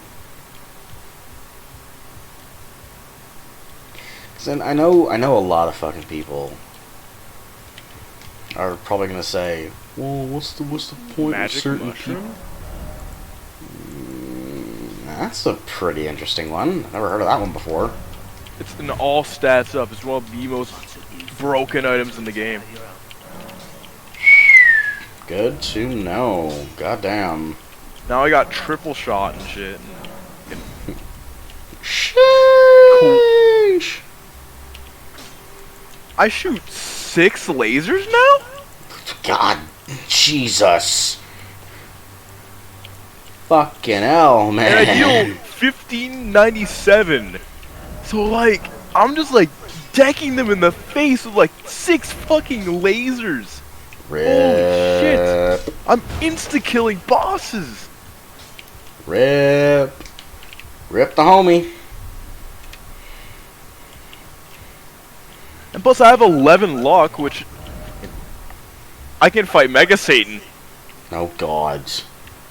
I'm gonna open up the door. Oh, Jesus Christ. I'm gonna fight Mega Satan. You know, you gonna fuck his day. There, Mega Satan's open. And I got Transcended Tears. Fucking mint. Buddy. That's nuts, bro. Fuck.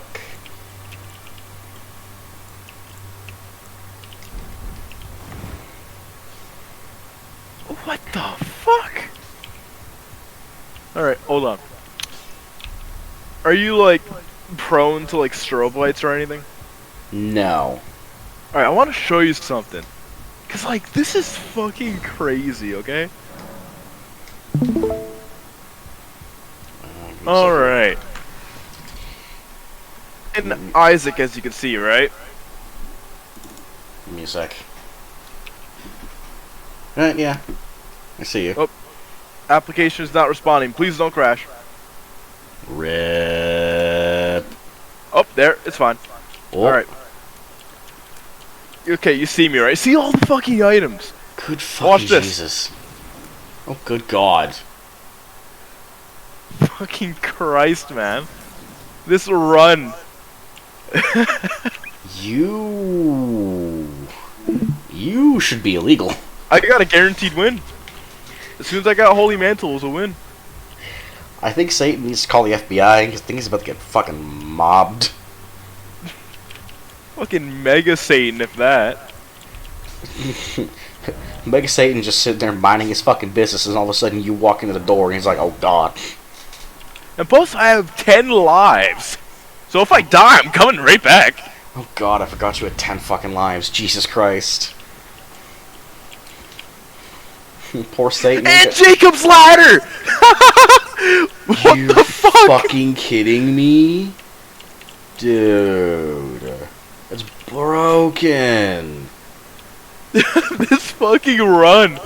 Holy shit. Well, GG, Mega Satan. It was nice knowing you. I can go extra overkill if I really wanted to. Oh God. You know what? Fuck it. I'm going extra overkill. Oh, Cricket's Jesus. body. And it gives me even more damage too. And you have Cricket's body. Yep. Technology. Satan's gonna need to call the FBI. I ain't fucking kidding around anymore on that one. Satan's gonna need to fucking run. Bro, fucking check this. Oh my God. This is insane. Alright. You see the game now? Give me a sec. First off, look at my damage! I don't see your game, I just see your big screen. Oh. Wait, hold on. How about now? Nope. Not working? The stream's Nah. running on my end. I don't know, it's not running on mine. Huh. Well, let me just restart it. Can you see it now? Nope. Huh. Like, do you just see the pause screen? Yeah. Alright, what about now? Because I just unpaused. Oh, no, there we go. I see it now. For some reason, Discord was like, if you can't view his screen unless you actually go watch it live, which is fucking retarded. But yeah, I'm seeing your screen now. I can barely hear you, man. Fuck's sake. Okay, you hear me now? Yeah. Okay, so for some reason, oh, for fuck's sake. Okay, there we go. For some reason, All right. I had to leave the call, which is really weird. Oh my lord. Oh, your mic went all wonky again. It's probably because the amount of particles you have on your screen, my sir. What the fuck? Yeah. Hey, can you like turn that shit off, please? Thank you. Eye strain, am I right? Bruh. It's fucking crazy. Do not show this again. Fuck, dude. I'm just sitting here enjoying Elden Ring. I like And the I'm over fact here fucking starting a war. you are literally a walking arsenal, and I feel bad for any boss that you fight. Well, I'm gonna kill the lamb real quick and I'm gonna go fight Mega Satan. Oh, good God. Mega Satan, run! Oh, he's got AirPods and he can't hear us! Ah!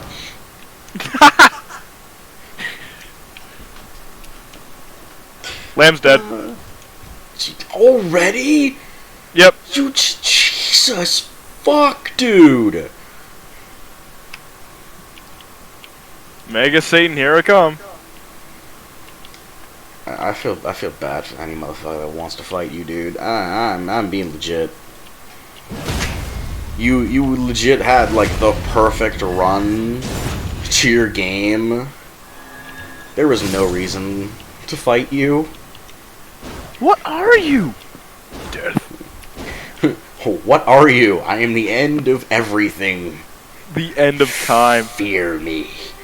I am the end of time. Holy the end of shit! space. Is he already He dead? put away his hands immediately! Oh, Jesus Christ.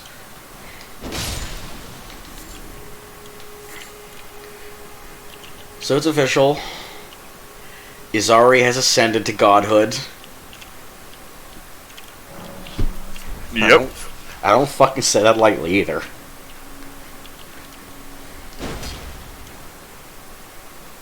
Literally on his last face already. Holy fuck, dude. And he's got like a boatload of health. What the fuck?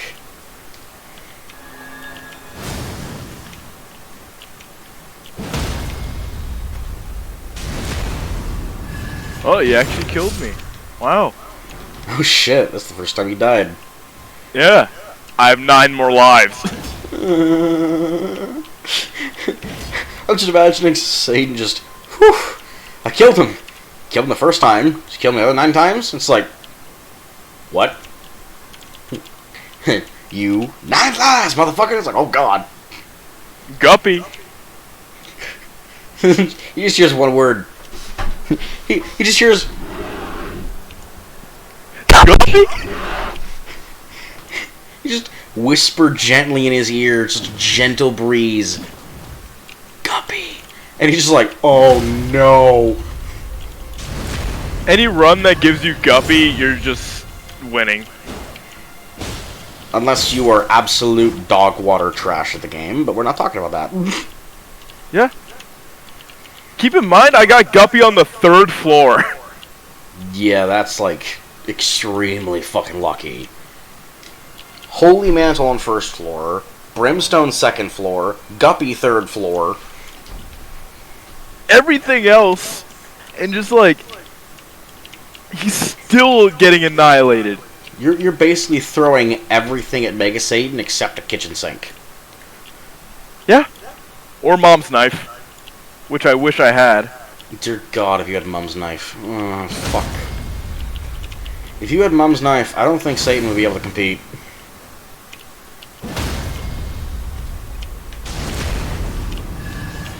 Mega Satan's dead. Oh my good gravy. And he's got a lot of fucking health. I did it! And I unlocked Apollyon. For those of you who have never played Isaac before, first off, in the words of my partner, my husband, go play it. But secondly, Mega Satan is literally the hardest boss fight the game has to offer. One of the hardest, actually. Yeah, he's one of the hardest ones, with some of the highest health pools available. So the He fact spawns that, like 6 extra things. yeah. So the fact that Izari basically just went, I'm God now, and just took over, kinda throws me for a massive loop. Shit's hilarious, bro. Oh, fuck yeah. I have no doubt. What the fuck? Meanwhile, I'm just sitting here farming runes and fucking Elden Ring, chilling. And I'm having the time of my life becoming God. Oh, dude, man. I might also, chat, for anyone wondering, I might put up a Vindictus stream later, because me and Azari are going to start that. Because I got him interested, he downloaded it, we've yet to play it. I've been wanting to, but work, life, other bullshit got in the way. So... We all got a life. Yeah. I think today we're going to be trying to play it. So... Sounds about right. If you don't know what Vindictus is, I'll explain it on stream. But basically the closest... Okay. This is going to bring up a lot of memories for a bunch of people who are really fucking old. like me and other people, but Vindictus's kind of official Korean name isn't Vindictus. It's realistically it's called Mabinogi Heroes. That name rings a bell to me. Yes. For those of you who don't know, Mabinogi was this really, really big for a time. It was a really big MMO fucking game that basically... It was basically an MMO game mixed with a fucking life simulator, fucking RPG game. And it was the hit for like a long fucking time. And a lot of the same characters that you meet in Mabinogi, Vindictus is kind of like a prequel to Mabinogi, I guess you could say, because you see the gods that happen in Mabinogi, you see some of the characters that eventually you meet in Mabinogi, and some of the other characters you see and meet are met and seen in Vindictus. You figure out what happens. It's literally Mabinogi Heroes translated. And it's going to bring a lot of memories to people who recognize that name. Because to people who recognize that name, the Mabinogi was one of the biggest RPGs of its time. Almost as good as, like, Fly for Fun, or FLIF, as people were acronyming it.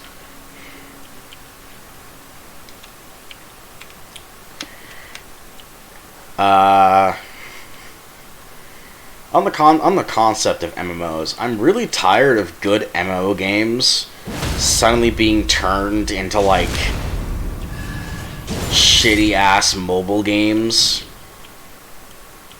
AKA most of the MMOs now. AKA most of the MMOs now, yes.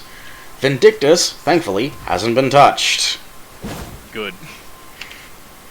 If you're wondering why Vindictus seems to be one of my top favorite games, mostly, one, it's because the combat is very fluid, it's fluid, but it's also grounded enough. It doesn't feel floaty, you know? And the combat does not feel like you're trying to wade through a shit swamp up to your knees while swinging a bus.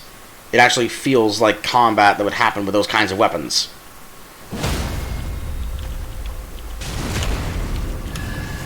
Basically, the simplest way I can put it is, think of Devil May Cry if it was set in like a Celtic mythology world. And yeah, you've basically got Vindictus.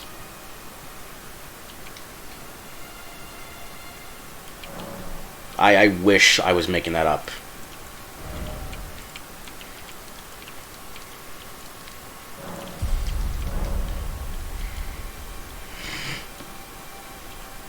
It is legitimately just Devil May Cry, Celtic mythology, mixed in with steampunk gun variations, mixed in with absolute insane anime battles and bullshit, and just letting you have it. And that's all it is. It's great. This sounds really good. Yeah. I will say this, though. When we play the game, I want you to remember something. The game used to be a lot fucking harder. And I mean it used to be a lot fucking harder. Not Dark Souls hard, but like... Kind of, really actually. Difficult. Really? Yes. It was literally as hard as Dark Souls because you needed to perfectly memorize, dodge, parry, block, and all sorts of shit. And sometimes the best games are just like that, though. And you needed, like, a team of 4 people to optimize a boss's health bar, because you wouldn't do that much damage to a boss before. Now, though, they've made the game a bit easier, and by a bit, I mean you can literally solo almost everything up to the most recent season. Uh-huh. Which is kind of nice, also kind of bullshit. And I don't like it specifically because I like difficulty, as evidenced by why I'm playing Elden Ring instead of any other game like Cyberpunk or something else. Difficult games is what separate the boys from men, as I like to say. Yeah, I mean, yeah, you're not wrong. Now, don't get me wrong, there's nothing wrong with playing on easy. There's nothing wrong with playing on easy. Keep that in mind. However, if you think that every game has to be so easy that you can't possibly fuck up, then you are not a gamer. You're a poser. Exactly.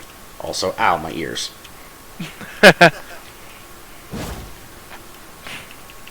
And it's one of the simplest things, right? A game does not need to be easy to be fun. But a game also doesn't need to be absolutely unfair to be fun.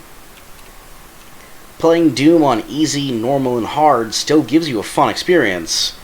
And if you can do it on Ultra Nightmare, you're a god. I'm not even gonna fucking touch you. You're a fucking legend. I play it on Ultra Violence. Yeah, see, that's still pretty doable, though. It's still hard as fuck, but it's really doable. Yeah. Ultra Nightmare is literally, you get one pixel of your foot glanced, and your leg is blown off. Yeah.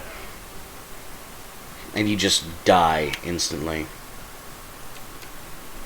That being said, again, there's no problem with easy modes in games. They have them for a reason. It's for people to, one, get used to playing the game and get used to the mechanics. Besides, games with difficulty modes, usually you can change them at any time you want to. So if you feel like a game is too easy, bump up the difficulty. If you feel like a game's too hard, turn it down. But when you buy a Souls game, you're kind of paying for a difficult experience. You know? You're paying for the journey. You're paying for the challenge. You're paying to die. You're literally paying for the tense, adrenaline-fueled battles that are like fight or flight, make or break decisions that you have to decide in a second. You're literally paying to fuel an adrenaline junkie. Yeah. That's one way of putting it. That's how I realized I was an adrenaline junkie. And I'm not kidding either. Dude, when I come down from an adrenaline high, man, it is fucking crazy.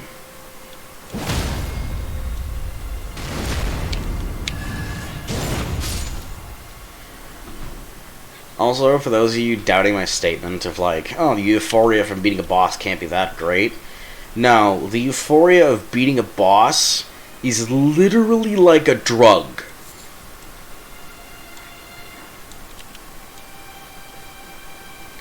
Because when you beat that boss after so many attempts of failing, it can be a little graphic. You are fucking rock hard. Like you're as stiff as a breeze. Can cut fucking diamonds.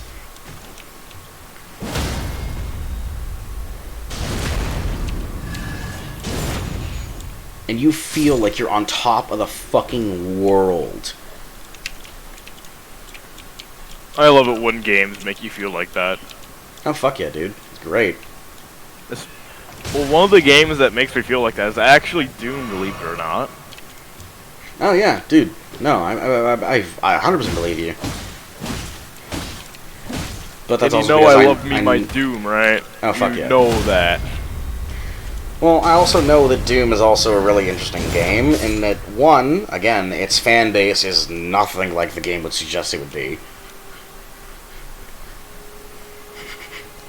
If you're ever, like, browsing a forum or something, if you ever see, like, a Doom a Doom player or something, chances are he's gonna be really fucking friendly. And he's gonna throw you off your game bad.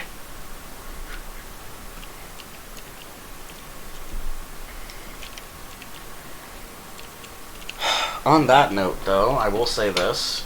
I am absolutely tired of how the world's going. I'm so fucking tired of people sitting there and saying that we need to respect their opinions. Everybody's a fucking baby nowadays, man. I'm sorry. Like, I'll get a lot of flack for this. I will get a lot of fucking flack for this.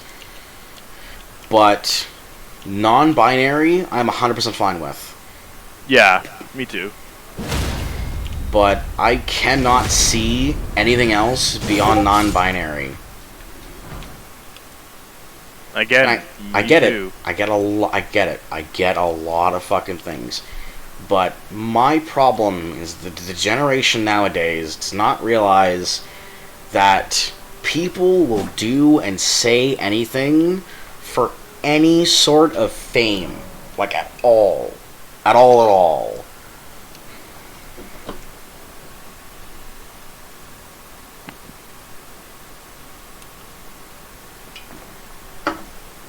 Hell. Fuck. Back in, like, 2014 or sometime around that time, there was a celebrity who came out as gay, right? And it was, like, the day before I had to go back to school, because I think it was on a weekend.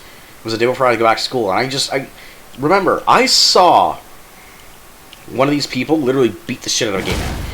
So, I go back to school after a recent celebrity came out as gay, and a person that I saw vehemently making fun of people for being gay, or for being, bisexual, or what have you, literally say, well, yeah, but I'm gay, so... And I'm like, what the fuck did you say?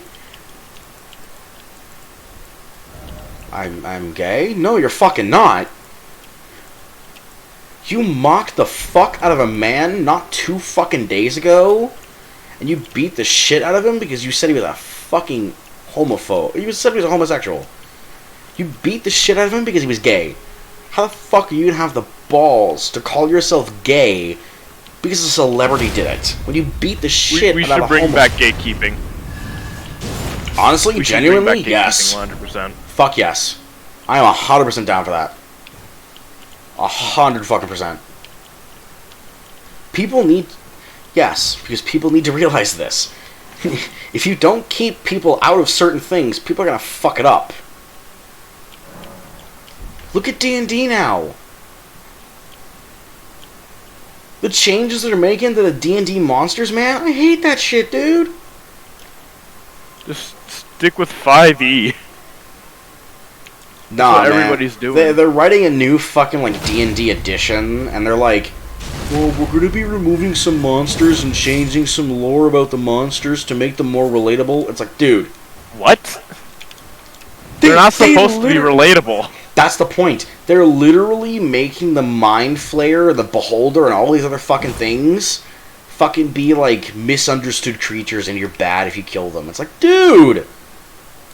You need enemies to fight! What the fuck are you doing?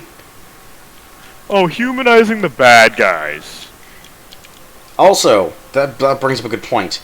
You do not need to make a villain relatable in any way for him to be a good villain. You do not. They could be the most sadistic fucker ever. It really just depends on, like... Now, yes. How yes. you... Yeah. Like, I put it. will say this. You can make a relatable villain and still have him be a great villain. Just because he's relatable doesn't automatically mean he's not going to be good. That's not what I'm saying. What I'm saying is, you don't need to have him relatable for him to be a good villain. I say this specifically because there's way too many people out there that are saying that a villain needs to be relatable. No, he doesn't. They can have literally no morals. and they can be a good villain.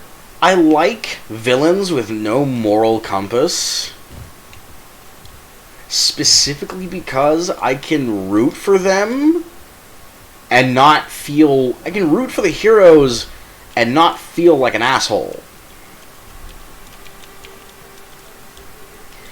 If you make a villain that's a little bit relatable, like, let's say, for example, a villain straight up commits genocide on a group of people or a village of people, but you find out that the reason he did it is because those group of people and village of people or whatever the fuck fucking slaughtered, tortured, and raped his younger sister. That's understandable. I can still root for the heroes, but I understand the hero. I understand the villain. If the problem is that when you make a relatable villain, if your hero doesn't sit down and go, you know what, yeah, you've kind of got a point, you failed. Because the point of making a relatable hero and a relatable villain is that they can understand where each other's coming from, and they both have the potential to improve, and then you can introduce another villain later on down the line that's this wacky, fucking goofingly, sarcastically, hilariously evil that just has no moral compass whatsoever.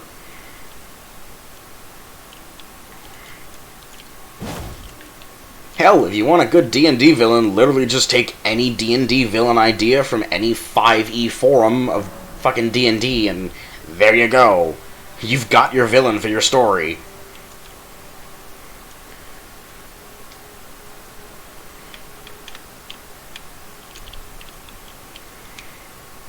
You started from like too quiet. Look, turn on the voice changer. Ha! Be skitty. Spooky. But yeah, like the entire point of making a relatable villain is that your hero either has to relate to him somewhat, or your hero has to understand his pain. Because otherwise, if he doesn't understand his pain and he can't say, I can reasonably see myself doing this if this happened to me, then instead of your villain coming off like a socialite jackass, your hero comes off as a socialite jackass.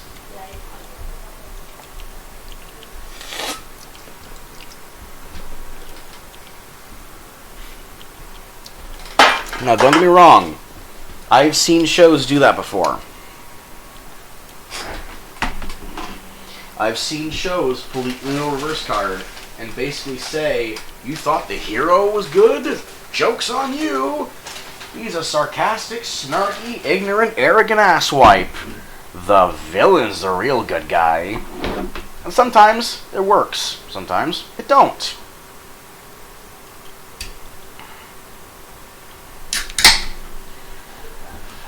I don't watch a lot of fucking shows recently, though. And you don't know why? Why?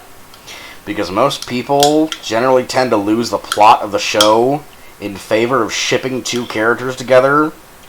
Yeah. But legitimately, I'm not even kidding, I cannot stand the My Hero Academia fan base. Don't take this any fucking wrong way, people. I can't stand the fan base simply because they ship two people together just because they look cute. Or just because they shared a moment on screen. Or because of something else. I can understand some ships, but like, if you're just shipping for the sake of doing it, no. Then, do me a favor, stop. Do both of us a favor and stop. Like, shipping does nothing. And the worst part is that when show panders to shipping, it just makes the entire plot fucking useless. Like, for example, Star vs. the Forces of Evil. So many people were like, Marco and Star are gonna get together, yeah! And then they didn't, and then they did, and then they didn't, and then they did, and then they didn't, and then they did, and it was exhausting. Just goes on forever. It's a vicious cycle. It literally goes on for way too fucking long. It's just the pander to the fucking people who ship them. There's no point to it. You know what else is blatant pandering with no fucking point? Making a fucking white character black. Yeah. I'm sorry, if you take offense to this, go fuck yourself. You're part of the problem. Here's my point of view, okay? Take it or leave it. If you have to make a white character black just to pander, then that's even more racist than not having a black character at all. Agreed. Because you know what it tells me? If they can't be bothered or asked to make a black character completely from scratch, and they have to revert a white person into a black character, that's pretty fucking racist, man. It really is. Basically saying, "Oh, we don't care. It's basically saying, change his character." But look, we made a white person a black person. We totally care about your problems, except you don't. It's not the point, though. Peak effort, right there, right? Well, peak effort, actually. Effort. Yeah, peak effort in the most sarcastic tone possible. I can hear your sarcasm from fucking Mount Meganaqua, Steve.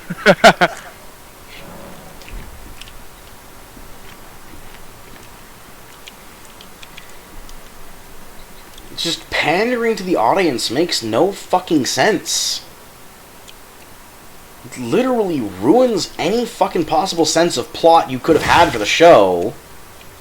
Like, period. I don't think I need to justify this. I'm gonna say this. And again, I say a lot of fucking things that I'm gonna get a lot of flack for. The sequel series to Avatar, The Last Airbender, The Legend of Korra, sucked. Hardcore. Yeah. And that's literally me taking away everything that I remember of the main original series, and it still sucks. If I go into it with no expectations, you know what I find? I find shallow characters with even shallower plot lines and shallower backstories. I find a main character who's so bloody arrogant that she would give Sasuke Uchiha a run for his money. And that is a fucking statement.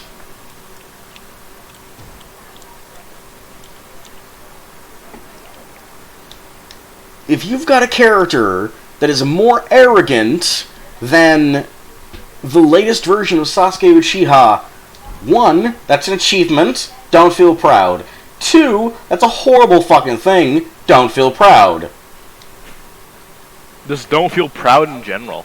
And pandering. Oh my god, the pandering in Korra is so ridiculous. What would make our character story more interesting and believable? I don't know. How about a love triangle? Gay. They didn't make her gay first. They gave her a love triangle. I'm like, oh my lord, no. And this is what fucks me up. People sit here and they go, well, love triangle is when two guys love a girl, right? Like, no. A love triangle is literally a triangle. Guy likes girl and guy. Other guy likes other guy and girl. Girl likes both guys. That's a love triangle. Not proper one, at least. Yeah. That's a proper one.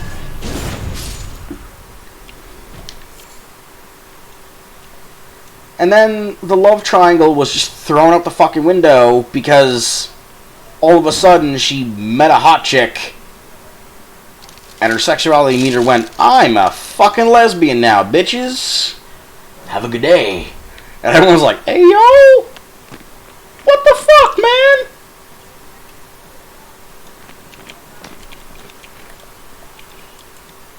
And, again, the pandering just gets even worse when you get later on in the fucking series.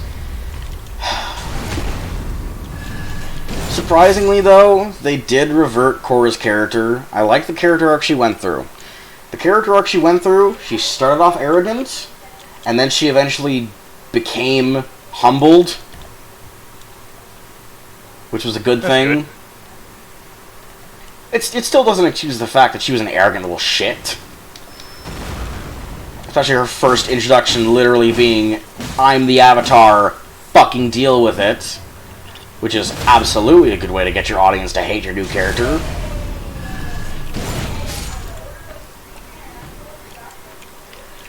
Oh, did I also mention that she was a fucking prodigy at all types of bending, almost immediately, except for air? She literally... If I remember correctly, there's something about blood bending too, right? Yes. She deadass, I shit you not, when she first gained the abilities of the Avatar, she knew how to earth bend, water bend, and fire bend. Fucking crazy. When she was like 5. And then, when she went to go learn metal bending, she picked it up almost immediately.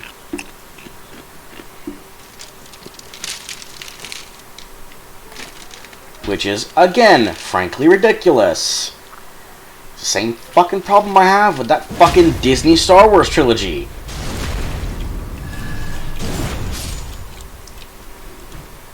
Well, why is our character capable of doing all of these amazing feats? Because he's awesome! Which is... He's an independent woman. She's a strong, independent woman who don't need no man. That's not a good enough reason, folks. Sorry. 120%, that is not a good enough reason. Sorry! Sucks to suck. I do realize why people like those characters, because they think... That's what they think of when they think of strong female character. When they think of a strong female lead, they think of people who don't have any problems, who don't give a shit, and who have no emotional fucking problems. That's not a strong character. Like Korra. Like Rey. I'm sorry, but a strong female character... If you want to actually see a strong female character... Well... I'm sorry. Toph. Katara.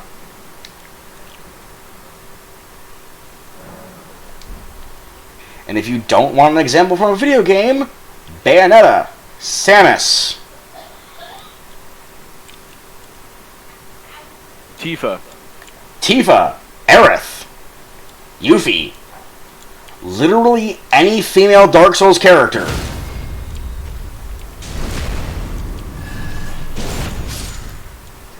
Especially the ones you can create. Those, in my opinion, are strong female characters. Characters that have problems, face struggles, and persevere and get through those struggles.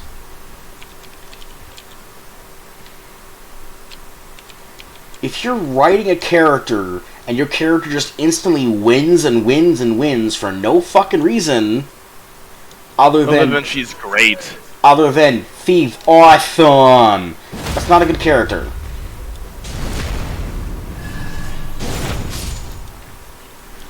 That's not. Like, vehemently. That's not.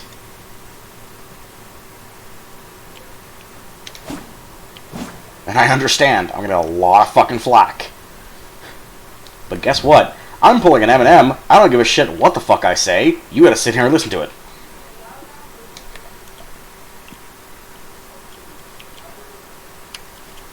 And that brings me to another problem I recently have had.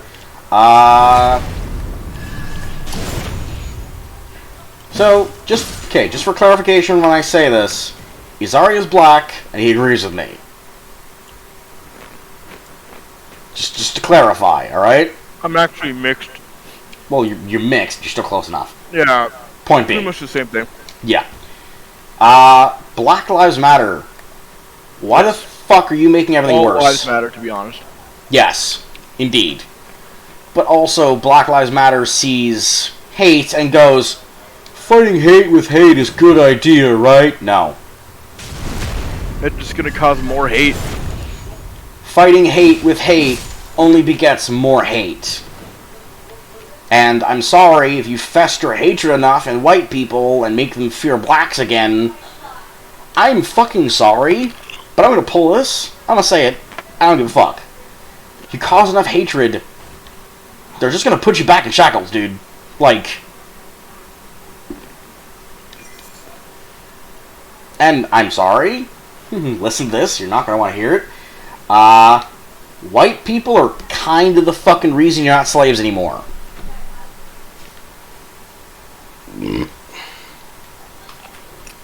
And I also apply this to women, too. When women go, all men are pigs, or all men are sexist pieces of shit. Kill all men. Kill all men. Men are the reason you have the ability to vote. Men are the reason you have the ability to go out and get a fucking job. Men are the reason you have the ability to go to school.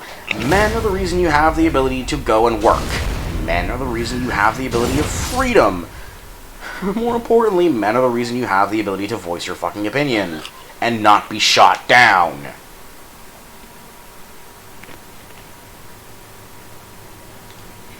And what pisses me off more than anybody else is when I hear a feminist and they're like, all men are rapists. And I think I've asked this to someone one time when they gave me that argument and they're like, all men are sexist pigs and rapists.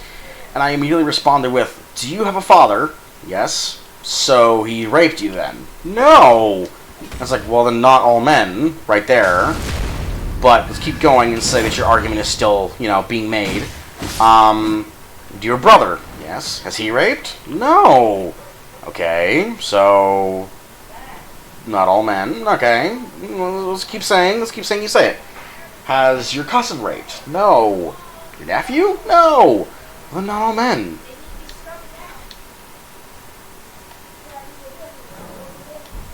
And I get it, that argument doesn't always work, but it's a simple, quantifiable argument that you can fucking reasonably see.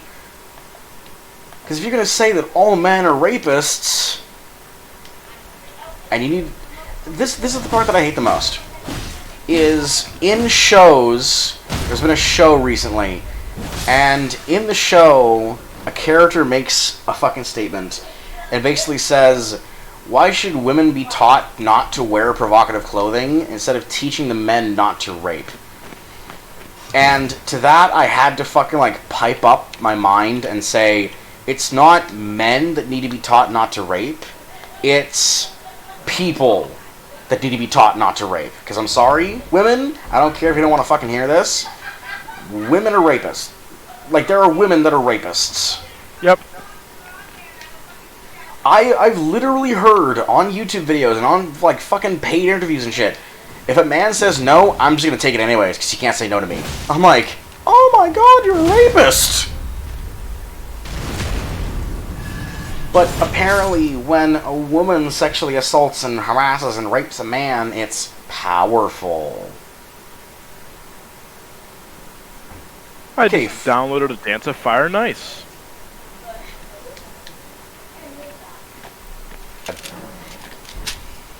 I'm sorry. To anybody who thinks that a woman sexually assaulting a man is powerful, what kind of drugs are you smoking? Where the fuck can I get some? I'm wondering too. Cause whatever the fuck you smoking to think that's a good fucking thing, I want some of the magic moonshrooms, man. Let me tell you what. Fucking rape is rape. Doesn't matter if you're a fucking airplane, whatever nowadays. Rape is rape. Rape is rape. Murder is murder. You cannot teach people to not do these things because teaching them just tells them that it's wrong. But you can't stop people from doing it because people will do it just to get control. They don't do it because they like... Sometimes they do it because they like raping people, but they do it because they want control. And this kind of segues into the next part that I wanted to talk about. Mental health is not seriously looked at enough. And that's fucking terrible.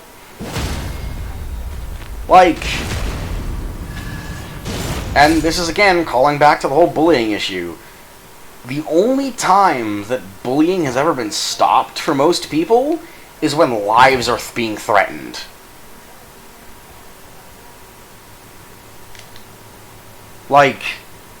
I'm sorry, and they've showed this very fucking well. Bullying gets very fucking horrible. I understand that a lot of people don't want to think about the horrible things that could be done to our kids in school, but here's a newsflash. Your kid, when he comes home and he says he's fine, but he's got a dead fucking look in his eye, he's not fine. Vehemently, he is not fine.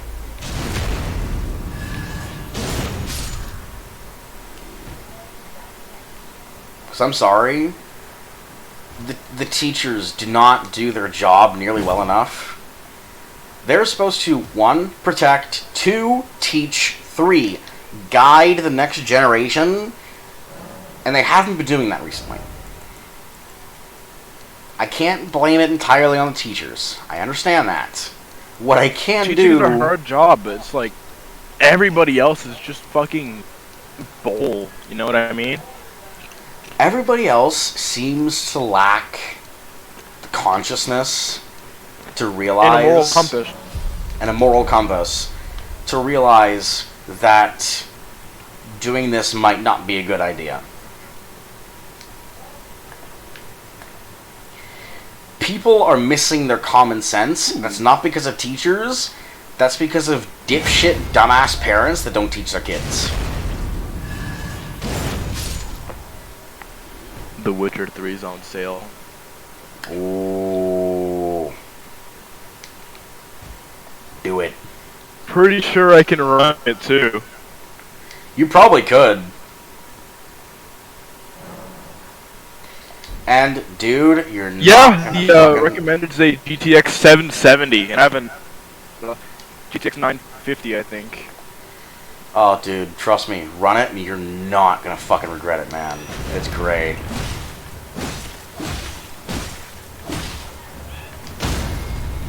Base game is $11.19, but Game of the Year edition is $13.99. Dude, get Game of the Year. Comes with all the DLC. Yeah. Fuck yeah, man. What the fuck? This is why usually I wait for sales. Usually I will wait for sales unless I see a game that I know I'm gonna like. Then I will purchase it no matter what. There, bought The Witcher. Yeah, here's how I think of things. If I'm gonna buy a game at full price, it means that A, I know I'm gonna like the experience, and B, it shows my support to the developers. Yep. Because, again, Steam gets a partial amount of the money, but the developers get most of it. Or at least I think. I'm not sure how much money Steam actually gets. It's something like that, yeah. If someone tells me that Steam actually gets a majority of the cut of the money, I'm legitimately probably going to consider moving off of Steam for like my next few purchases. Go to like Epic or something, because you can support like creators and stuff. I understand that, you know, I really do. But at the same time, though, like, there's also Games of the Galaxy, which I could use.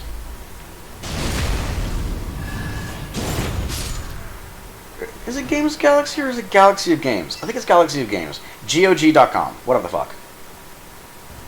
It's probably that. Yeah. Galaxy of Games, most likely. Yeah. And for someone who wants to be a game designer, being able to play all these kinds of games and see what's going on, what are the inner workings, and how do they work, and what, you know, that's kind of my dream. I like building and creating and designing games. I'm a critic. That's basically what I am. I like seeing what makes certain games tick, because that to me will always be my thing, right? And this is an old argument. I've had this conversation many a times before with people who play this with me, but I've had this argument, and well, not really an argument. I've had the conversation. To the people that say that Destiny 2 was going to kill Warframe, I want you to take a look at the total player count of Warframe and Destiny 2. Compare them. Be ashamed.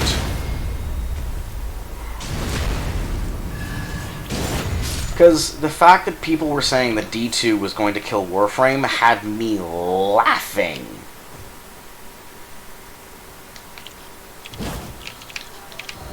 I'm like, okay, yeah, D2's made by Bungie. Cool. But guess what? It's not going to kill Warframe. Yeah. Warframe's gonna be around for a little bit longer. Warframe is probably going to be one of those timeless games. Yeah. Especially since it's free to play. Yeah. I want it to be around for a really fucking long time, but I'm not sure if that's actually going to be able to happen or not. Most likely not. Yeah, because eventually someone's going to make a game that's basically like Warframe, but better, or, you know...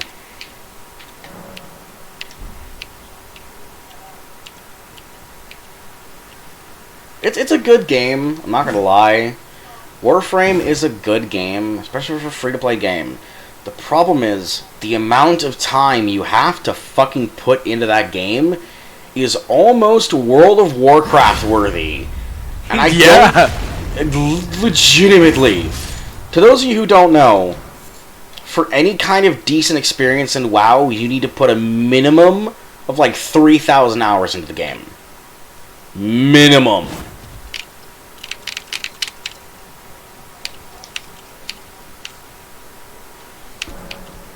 I'm like, that's putting it lightly.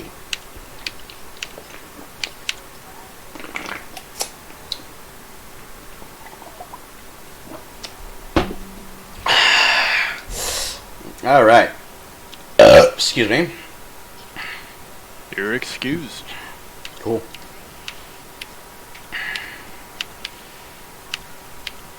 And like, my biggest problem has always been fucking... If it takes 72 hours for me to build a new weapon or a new frame, I don't fucking like it. That's part of the reason as to why Warframe is so fucking, like... The pace is just so fucking... It's ratchet. Agreed.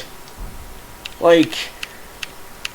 Some days you're playing Warframe and you're making a lot of fucking progress. You're doing really fucking good. Hell fucking yeah, Batman.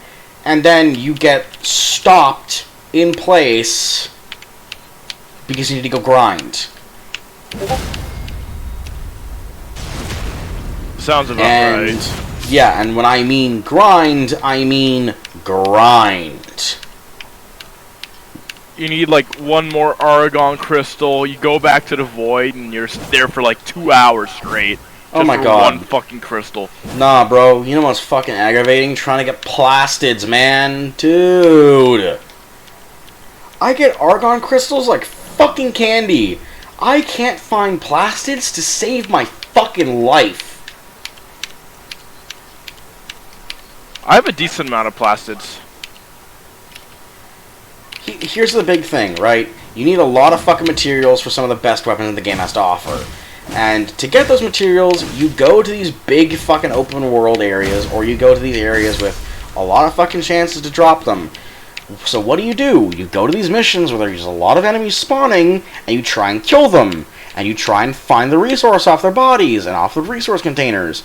Here's a newsflash, it doesn't fucking work. So you just spend 10 minutes of your time trying to get an item that didn't drop. So you go back and you do it again, and again, and again, and again, and again. The most amount of plastids I have ever gotten has only ever been 200, and I was like, this is going to take fucking forever. Really? Only 200? It was like 230 or something like fucking that. And I needed like 1,500 to get the fucking clan blueprint built. So almost immediately I was like, and my motivation for playing today has been ruined. Wonderful.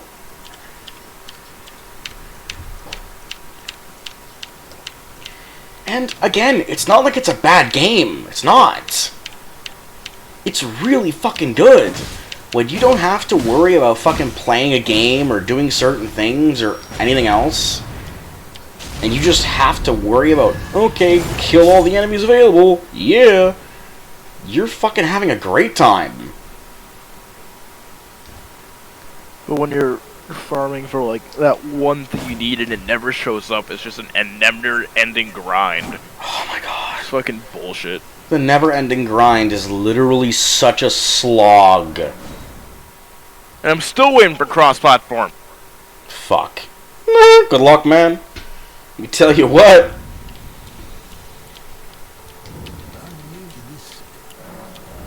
Can't wait for that, because I get to have my shit on my PC. Yeah, being able to carry your shit over from PC to console and console to PC is what I always wanted for Warframe, because on PC I have the furthest amount of progress across all of my accounts, which there are only 2 of, but that's not the point. The point is, I have a lot of fucking shit of access that I can get to on the PC version. But I don't want to have to go through all that over again on the console version. Because first time doing it, I had new player wonder. I was like, ooh, what's this do? What's that? What's this cutscene? Yo! The second time through, I'm not going to have that wonder to keep me going. I'm going to be like, okay, yeah, I've seen this all before. Whatever, it's cool, I guess. Oh, thank God, that's done, and then move on.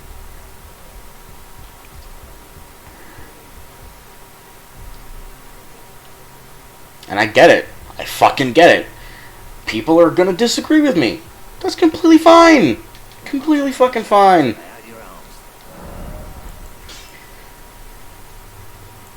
Take it however the fuck you want. Just whatever the fuck you do. And I mean this, whatever you do.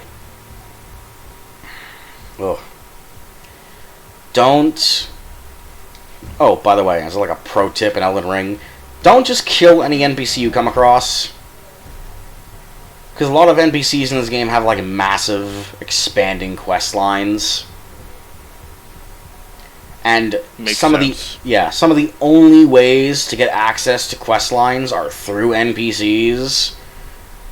For example, there's a quest line to get a really cool, really unique twin blade with a really awesome weapon art. If you kill the guy who gives you the quest line, you don't ever get that twin blade. It is locked out of your playthrough entirely. Shit. And it is a twin blade that scales with arcane, dex, and strength, and it does fucking fire damage, and it builds up bleed.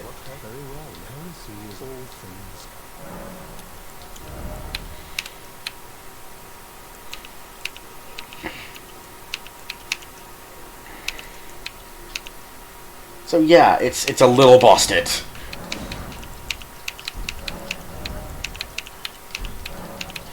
Also, yes, stream, say hello to the Pope Turtle.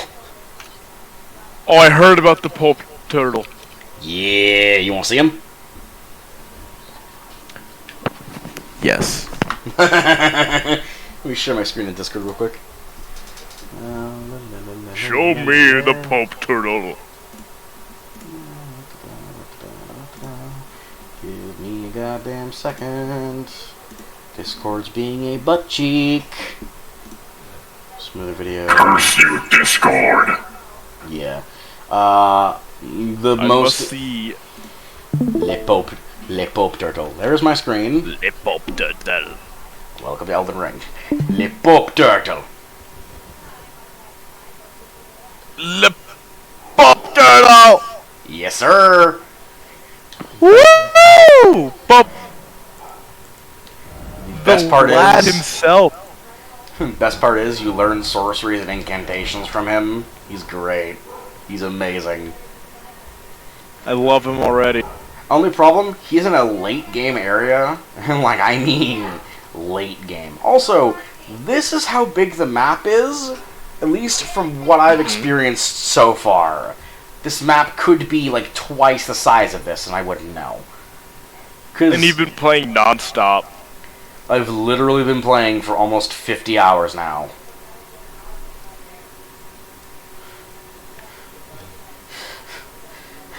I have quite a bit of progress to show for it, but I'm still fucking angry.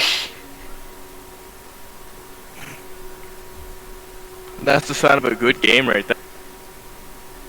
Oh yeah, I'm probably gonna cut off my stream screen because now got fucking tits. There we go. Because when my fucking screen was still being shared, your mic was going.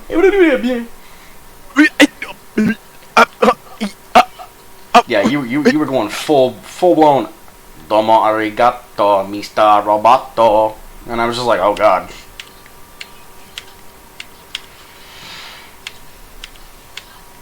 So just as a key tip for most people, right? Explore. You are literally plopped into the entire world from this fucking starting point right here, and the entire world is your oyster. Explore. You have no reason not to. And I say this specifically because of one good fucking reason. The more you explore, the more chances of you getting better gear, upgrade materials, better items, better armor, better weapons, and then going on and being stronger, getting more levels, leveling the fuck up, and kicking fucking ass. Do it.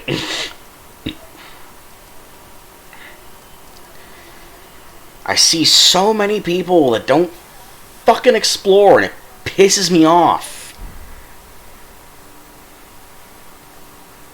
They take the game for granted.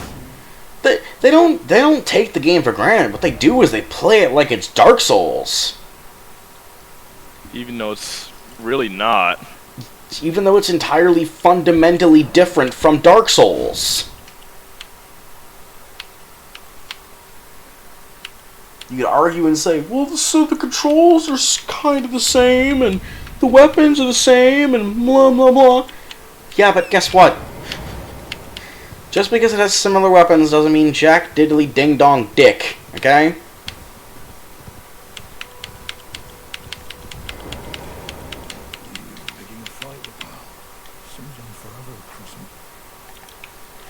I'm probably gonna get off the call soon. Because I am starting to get a bit tired. I've just been chugging monsters back left and right. Dude, I drank 3 monsters, and I'm more tired. I am on my 4th. I bought an entire case. Technically about 6. Good fucking gravy. That's a wee bit too much monster in my case. 5 is like my sweet spot.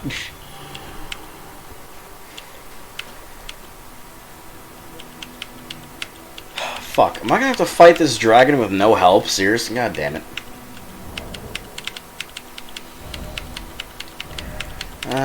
Fucking right then.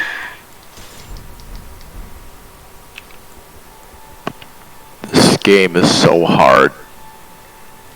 What game?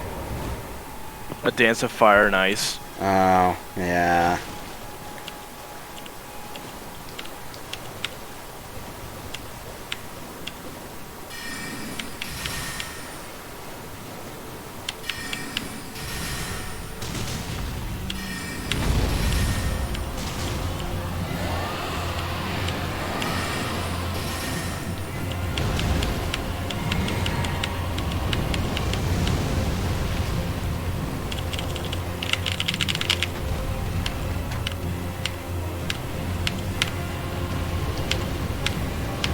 Ooh, shit, fire breath. Do not want.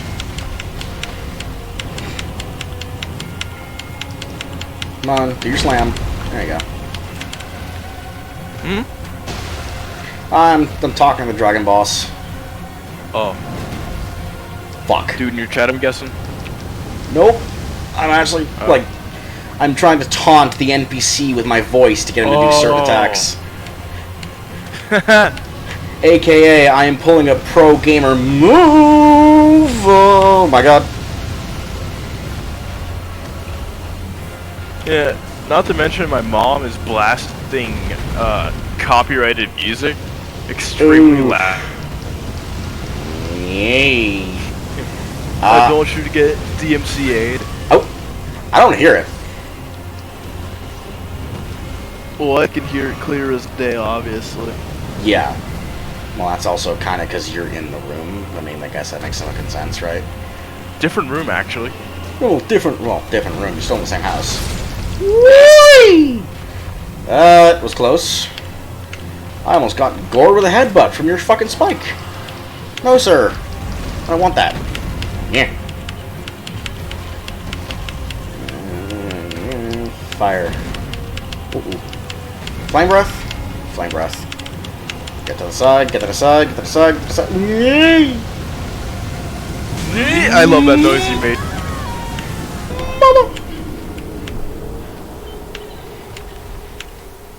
I got him down to like a quarter health. I did pretty good. I did good, Dad. I did good. Good job, son.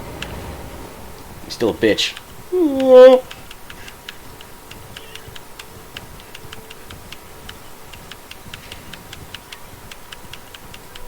Yeah.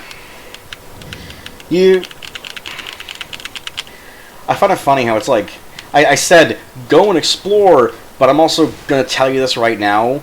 For anybody who plays or buys this game recently, if you see a gigantic, like, fire pit, tribunal sacrifice looking fucking place in the middle of a goddamn lake, don't go for that right away. The dragon will spawn, and he will kill you. The dragon of death. Yeah, You will know pain. He's legitimately a boss. He opens up an area for you to go to later on. He's kind of nice to fight. He gives a lot of souls. He's kind of easy if you have ranged attacks. Mostly because you have the option to fight this boss on horseback, which is always great. He is what classifies as a field boss. Oh, fuck me backwards. I started from the wrong side. Oh my god! Okay. Okay. That was almost a problem.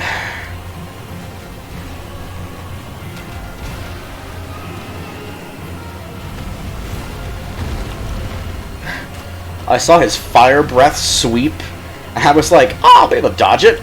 I realized I was on the wrong fucking side.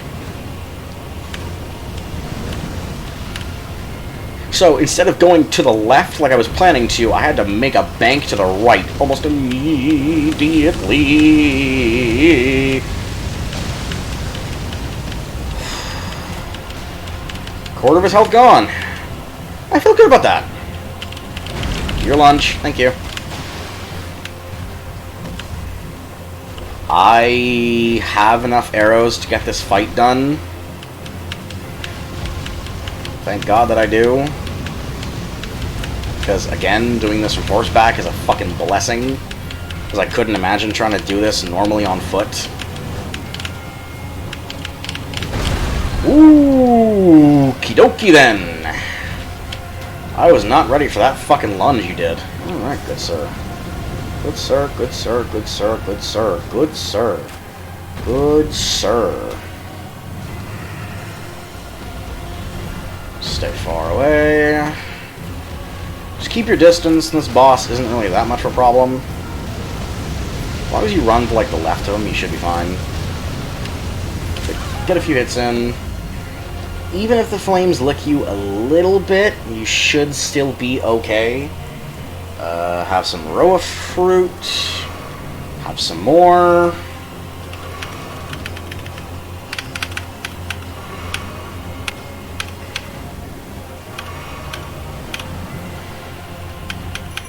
I just fucking realized I didn't summon my spirits. I am Dum Dum.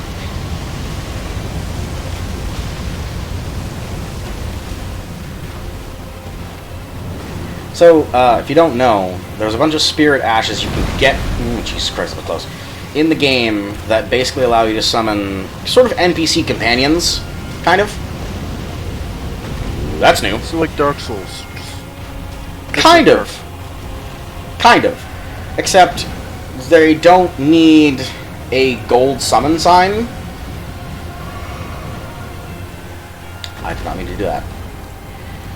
Like, you literally just ring a bell and they spawn and help you, which is great, because it means free help.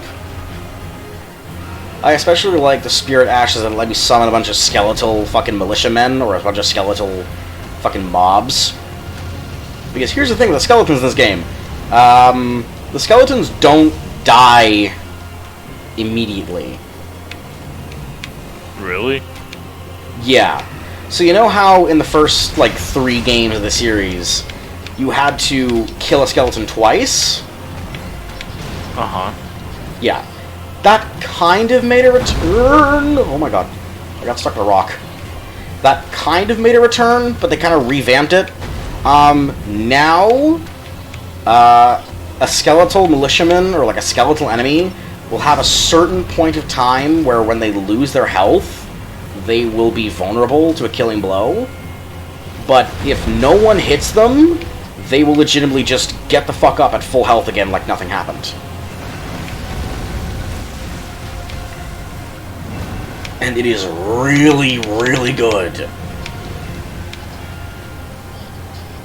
Because I literally can just spawn them and have them keep the pressure on the ads or on the boss, and I don't have to worry about shit. It sounds really fucking mean, but it's not.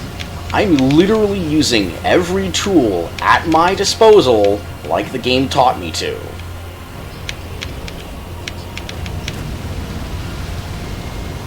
Yeah, also, I had more than enough fucking arrows.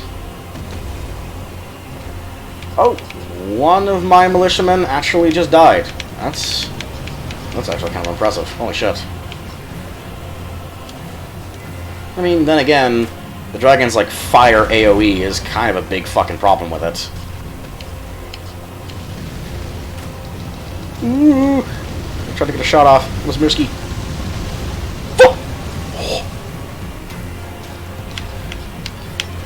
Again, like I said, so long as you can get summons to keep the ads off of you, most bosses are just...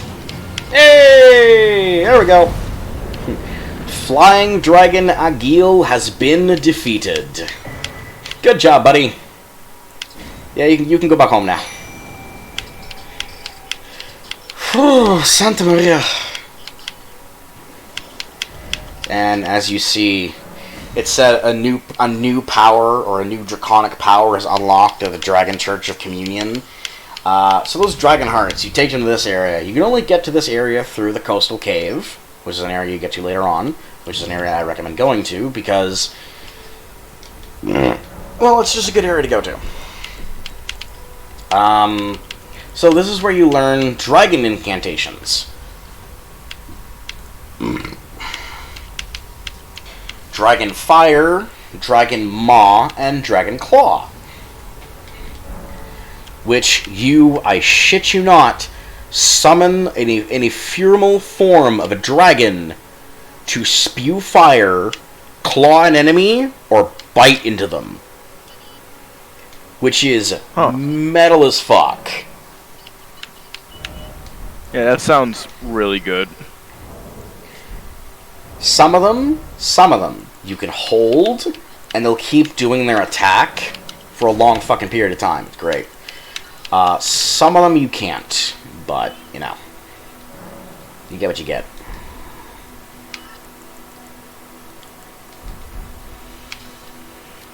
Also, if you're wondering what this bow is, it's the horned bow, and it is unique because if you use it with magic arrows, it is basically a magic bow.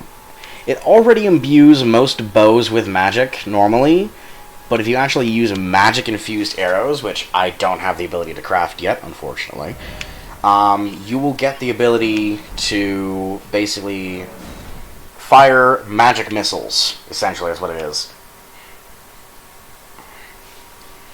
Also, I think I can kind of... Yeah, okay. I can kind of hear the music your mother's blasting. Yeah. You see what I mean? Yeah. It's very slight, though. It's very slight. But it is still there. Enough to get take down. Yeah. Yeah, just in case it gets any louder, I'm gonna... Yeah. I'm probably gonna end the stream here. Alright, man. I got a lot of playing to do. But you have yourself a good day. I will see you some other time. Yep. And, ladies and gentlemen, thank you all for joining. We've been streaming for 3 hours. Holy fuck. Yeah, it's been 3 hours. Holy shit. Ooh, mama! Alright, thank you all so much for watching. Thank you for watching the stream. Thank you for enjoying. Thank you for joining. Hope you enjoyed. Just please let me know. Let me know what I can do to improve it. Let me know if you liked it. Let me know what I can do to improve. Anyways, I'm going to let you all go. It's been a great day. Have a good one.